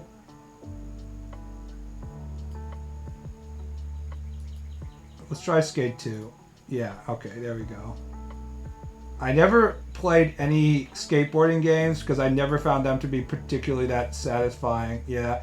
If you have an environment that looks oddly empty but also has a lot of environmental detail where you can like grind on shit, then you have to think skate video games. Because there's a lot of skater games, right? And they all have these like complex environments that you can go up and down on shit, but there's no people and stuff. It's like this weird post-apocalyptic environment where there's lots of buildings, but everybody's fucking dead, so you can skate everywhere. Tony Hawk Pro Skater 4 was great. I just don't see any point in doing cool moves in your video game, going up and down ramps and stuff. Nollie Quad Heel Flip 540. It does look very janky, that's for sure. Look how fast they go. Woo! So much fun. God, I love skateboarding. If you just want to absolutely destroy your joints. Holy fuck, look at this. Yeah, that's definitely a great idea, guys. Skate down the fucking dam. Piss filter. It was a different time. Every game looked like this, whether it was Modern Warfare or a Tony Hawk's Pro Skater or whatever. We just thought shit looked good when we had the piss filter, guys. You don't understand. Gen Alpha 20 years from now are like, Grandpa, why did all your games look like shit with like these horrible brown and blue filters? You're like, you don't understand, Timmy. It was hardcore, okay? It made us feel like we were actually in Iraq. Puzzle game? Possibly Zelda? This looks like it has cel-shaded graphics in the corner.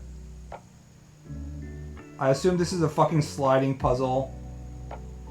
I was gonna say Zelda, but this looks like a character in the corner that has like a black line, so I don't think it is actually... Looks like Breath of the Wild. It's Breath of the Wild. Okay, you can't hide this shit. This game is too... famous. Everybody has probably wasted 100 hours solving this shit.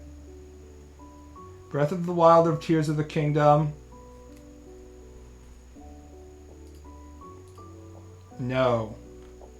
It's not even Legend of Zelda. Everybody who said it was Legend of Zelda, apologize right now. 77%. It's definitely not Zelda. They're not getting the Nintendo boost. Nintendo games are not allowed to be underneath 80% on Metacritic. Apologize now. Don't ever talk to me or my son ever again. It does look like those, the temples in Breath of the Wild, doesn't it? Sonic. It does feel kind of like Sonic or a Pokemon.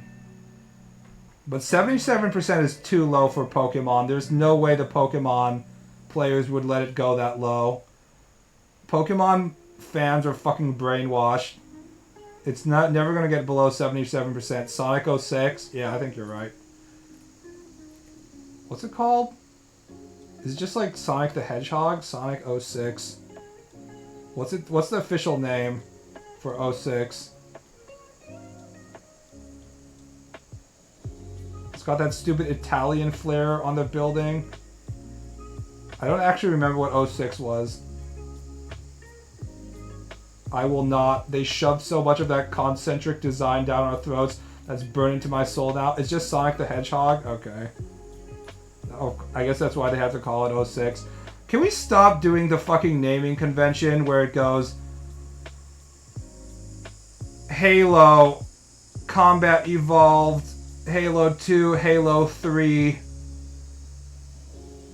Halo Reach, Halo Evolution, Halo Extreme, Halo 7, and then like 10 years where we don't have any Halo games. Halo trademark. And then it's like John Halo. And then it's Halo again.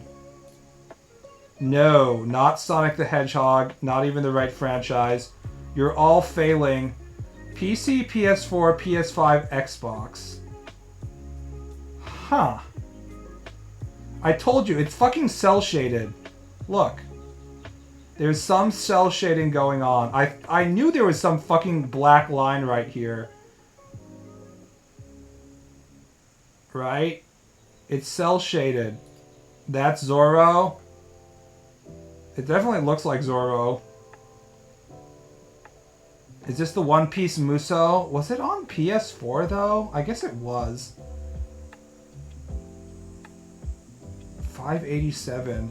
One Piece Muso. We can try One Piece. It's not Odyssey. That's the new one, right? God damn, there's a lot of One Piece games. Holy fuck. Oh no. Oh no. Narrowing it down to One Piece is not much.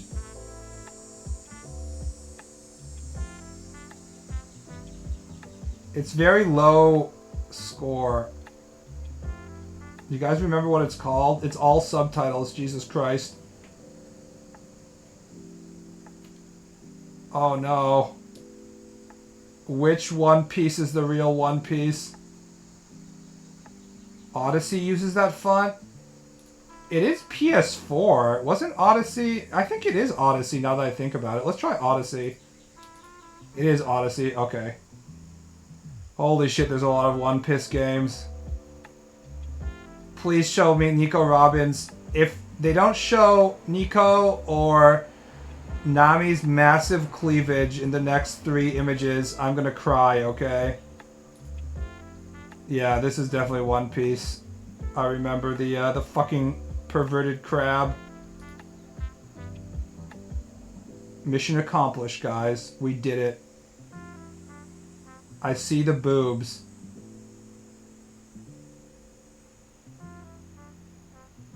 Except, what the fuck is this? I can't even tell what I'm looking at. Is this Luffy? It looks like Luffy and Nico are merging together. So here's the left boob of Nico Robin. And is this... Are they like standing in the same space or something? I can't even tell. No, this is looking at her from the front. It's not a profile. Whoa, Captain Usopp! It actually looks pretty good in these screenshots. He's walking in front of her. God damn it, Luffy, get out of the way. Alright. Huh. This looks like N64 textures. This one right here. What the fuck is this? This is definitely N64. Nothing has textures this muddy than N64, right? He's trying to motorboat her because she dropped a piece of chicken in her cleavage. Nico Robin would never eat so sloppily. HD photo of low-res texture.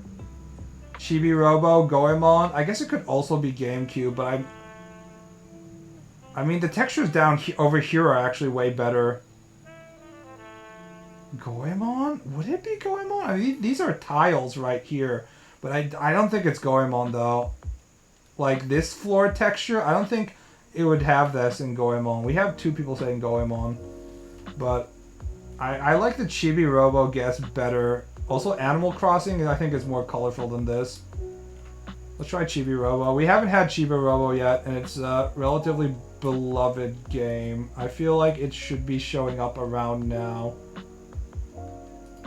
Could be Goemon. We have a lot of people saying Goemon, but I don't feel like it's Goemon. No. See, it's definitely not Goemon, though. 94%. Urban environment. This is a train. This is Japan. It's not... This is modern Japan. This is a bullet train. Is it Jet Set Radio? 94% is too high for Jet Set Radio, though. I feel. Is it Jet Set? If it would be, it'd be Jet Set Radio Future. I don't think it's Jet Set Radio, though. I mean, it might be Jet Set Radio Future. That Jet Set Radio inspired game. HD re-release, Sonic Adventure 2. See, this part of this thing is like, what's the red thing? Is a very common like guardrail against trains. Future isn't that bright. Sonic Adventure 2. I mean, this stuff in the back kind of looks like Sonic Adventure, but what stage would this be? Shenmue? Oh, man. Yeah, 94%, guys. 94%. I don't think Sonic Adventure has 94%. This is like extremely beloved game. More beloved than Jet Set Radio. More beloved than Sonic Adventure.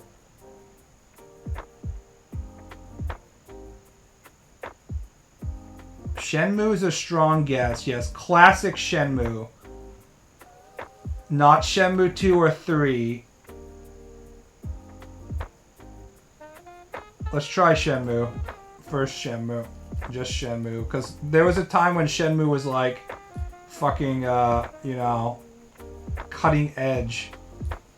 No. Okay. It is Jet Set Radio. I guess I was wrong. Right? Could it be anything besides Jet Set Radio? It has to be Jet Set Radio, right? What if I say Jet Grind Radio? The Japanese title. Will it still give it to me? It is.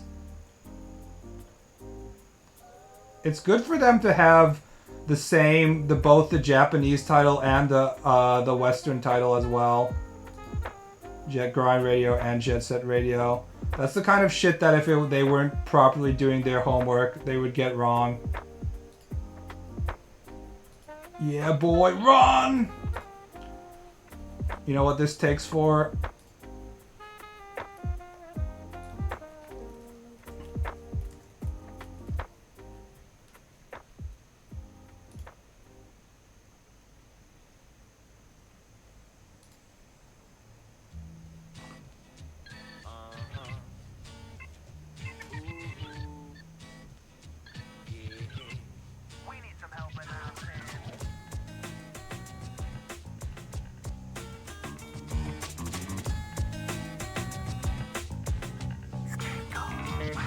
At my job, you're carrying yourself so well.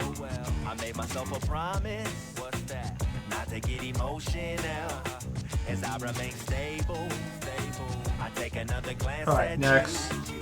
Hello, Allison. Then I would have to dance with you. This isn't cool. Not cool. And in my lonely eyes, I see myself in eloquent stride. In a sharp tuxedo, here goes nothing to her. Hello, Allison.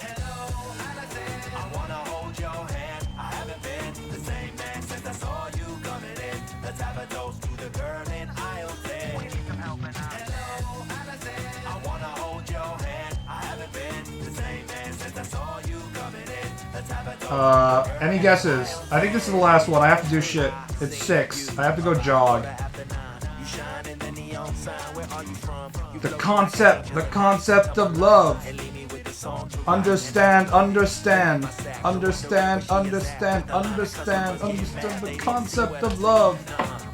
It's almost like Metal Gear Rising. Those are Chinese symbols? I don't see them. Beat Saber? This looks like mecha shit on PS2.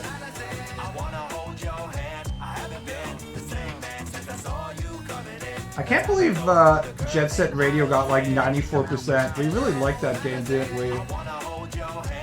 It didn't have great gameplay though. Mario Galaxy? This isn't Mario Galaxy. Are you serious? No way.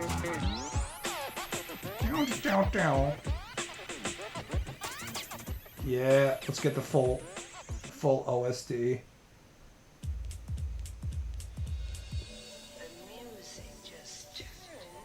Looks like something from Halo? I don't think it's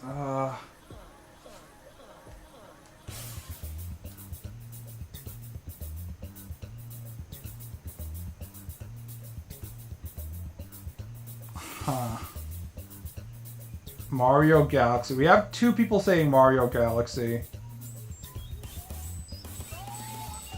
This reminds me of this one game that was like Nordic inspired. It was like the Technomancer or something. No, what was it called? Oh, that was a different one. It was like some sort of Nordic inspired game, like with Odin and shit, except it was all like technology and cyborgs and stuff. Does anyone know what I'm fucking talking about? That's what it reminds me of. I don't think it's that, but no. I have no idea. This is a fucking Black Hawk, isn't it?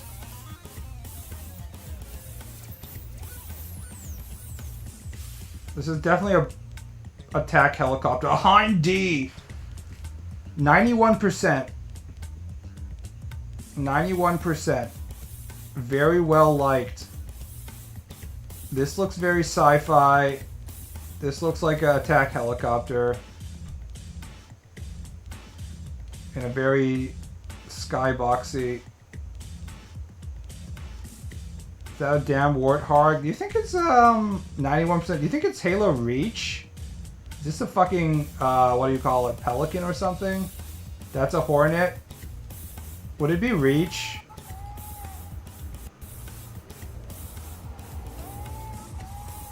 %. It's post Halo 4. I mean, it wouldn't be Halo 5, right? Halo Reach. I think these textures look so bad that it might be Reach. And I can't imagine any of the 343 games getting that great scores. Let's listen to the concept of love. I'm gonna try Halo Reach.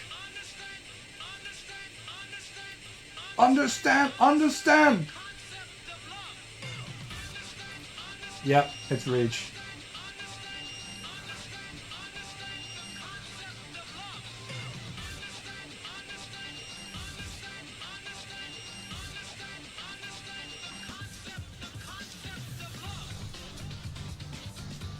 Carter, 2010. Yeah, it's Reach.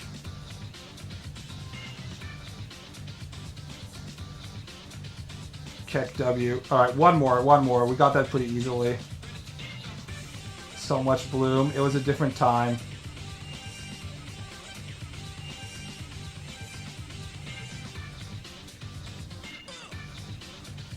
Journey? What the fuck? What is this shit? They're just like giving us skyboxes. I can't believe this game got 91%. I mean, people just like the multiplayer, right?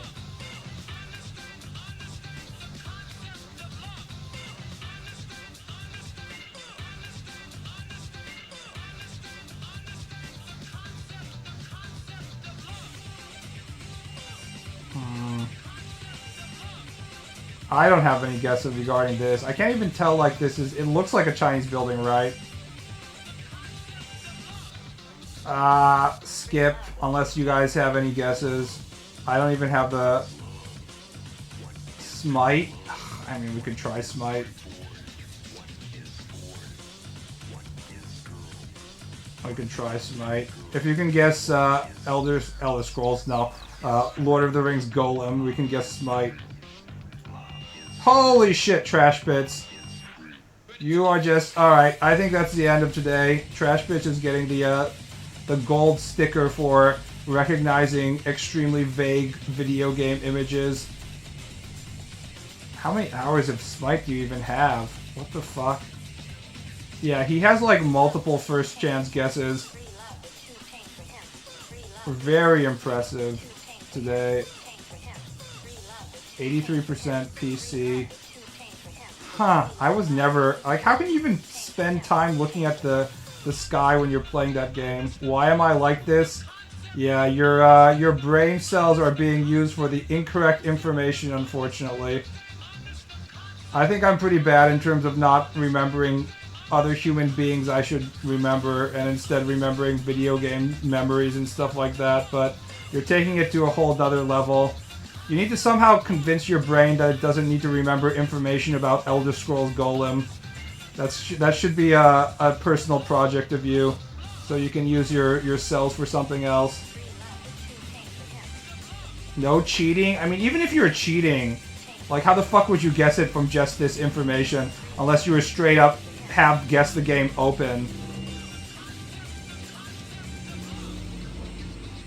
Like, I don't think anybody is that desperate to show off to chat that they remember Golem, what Golem Skybox looks like, so...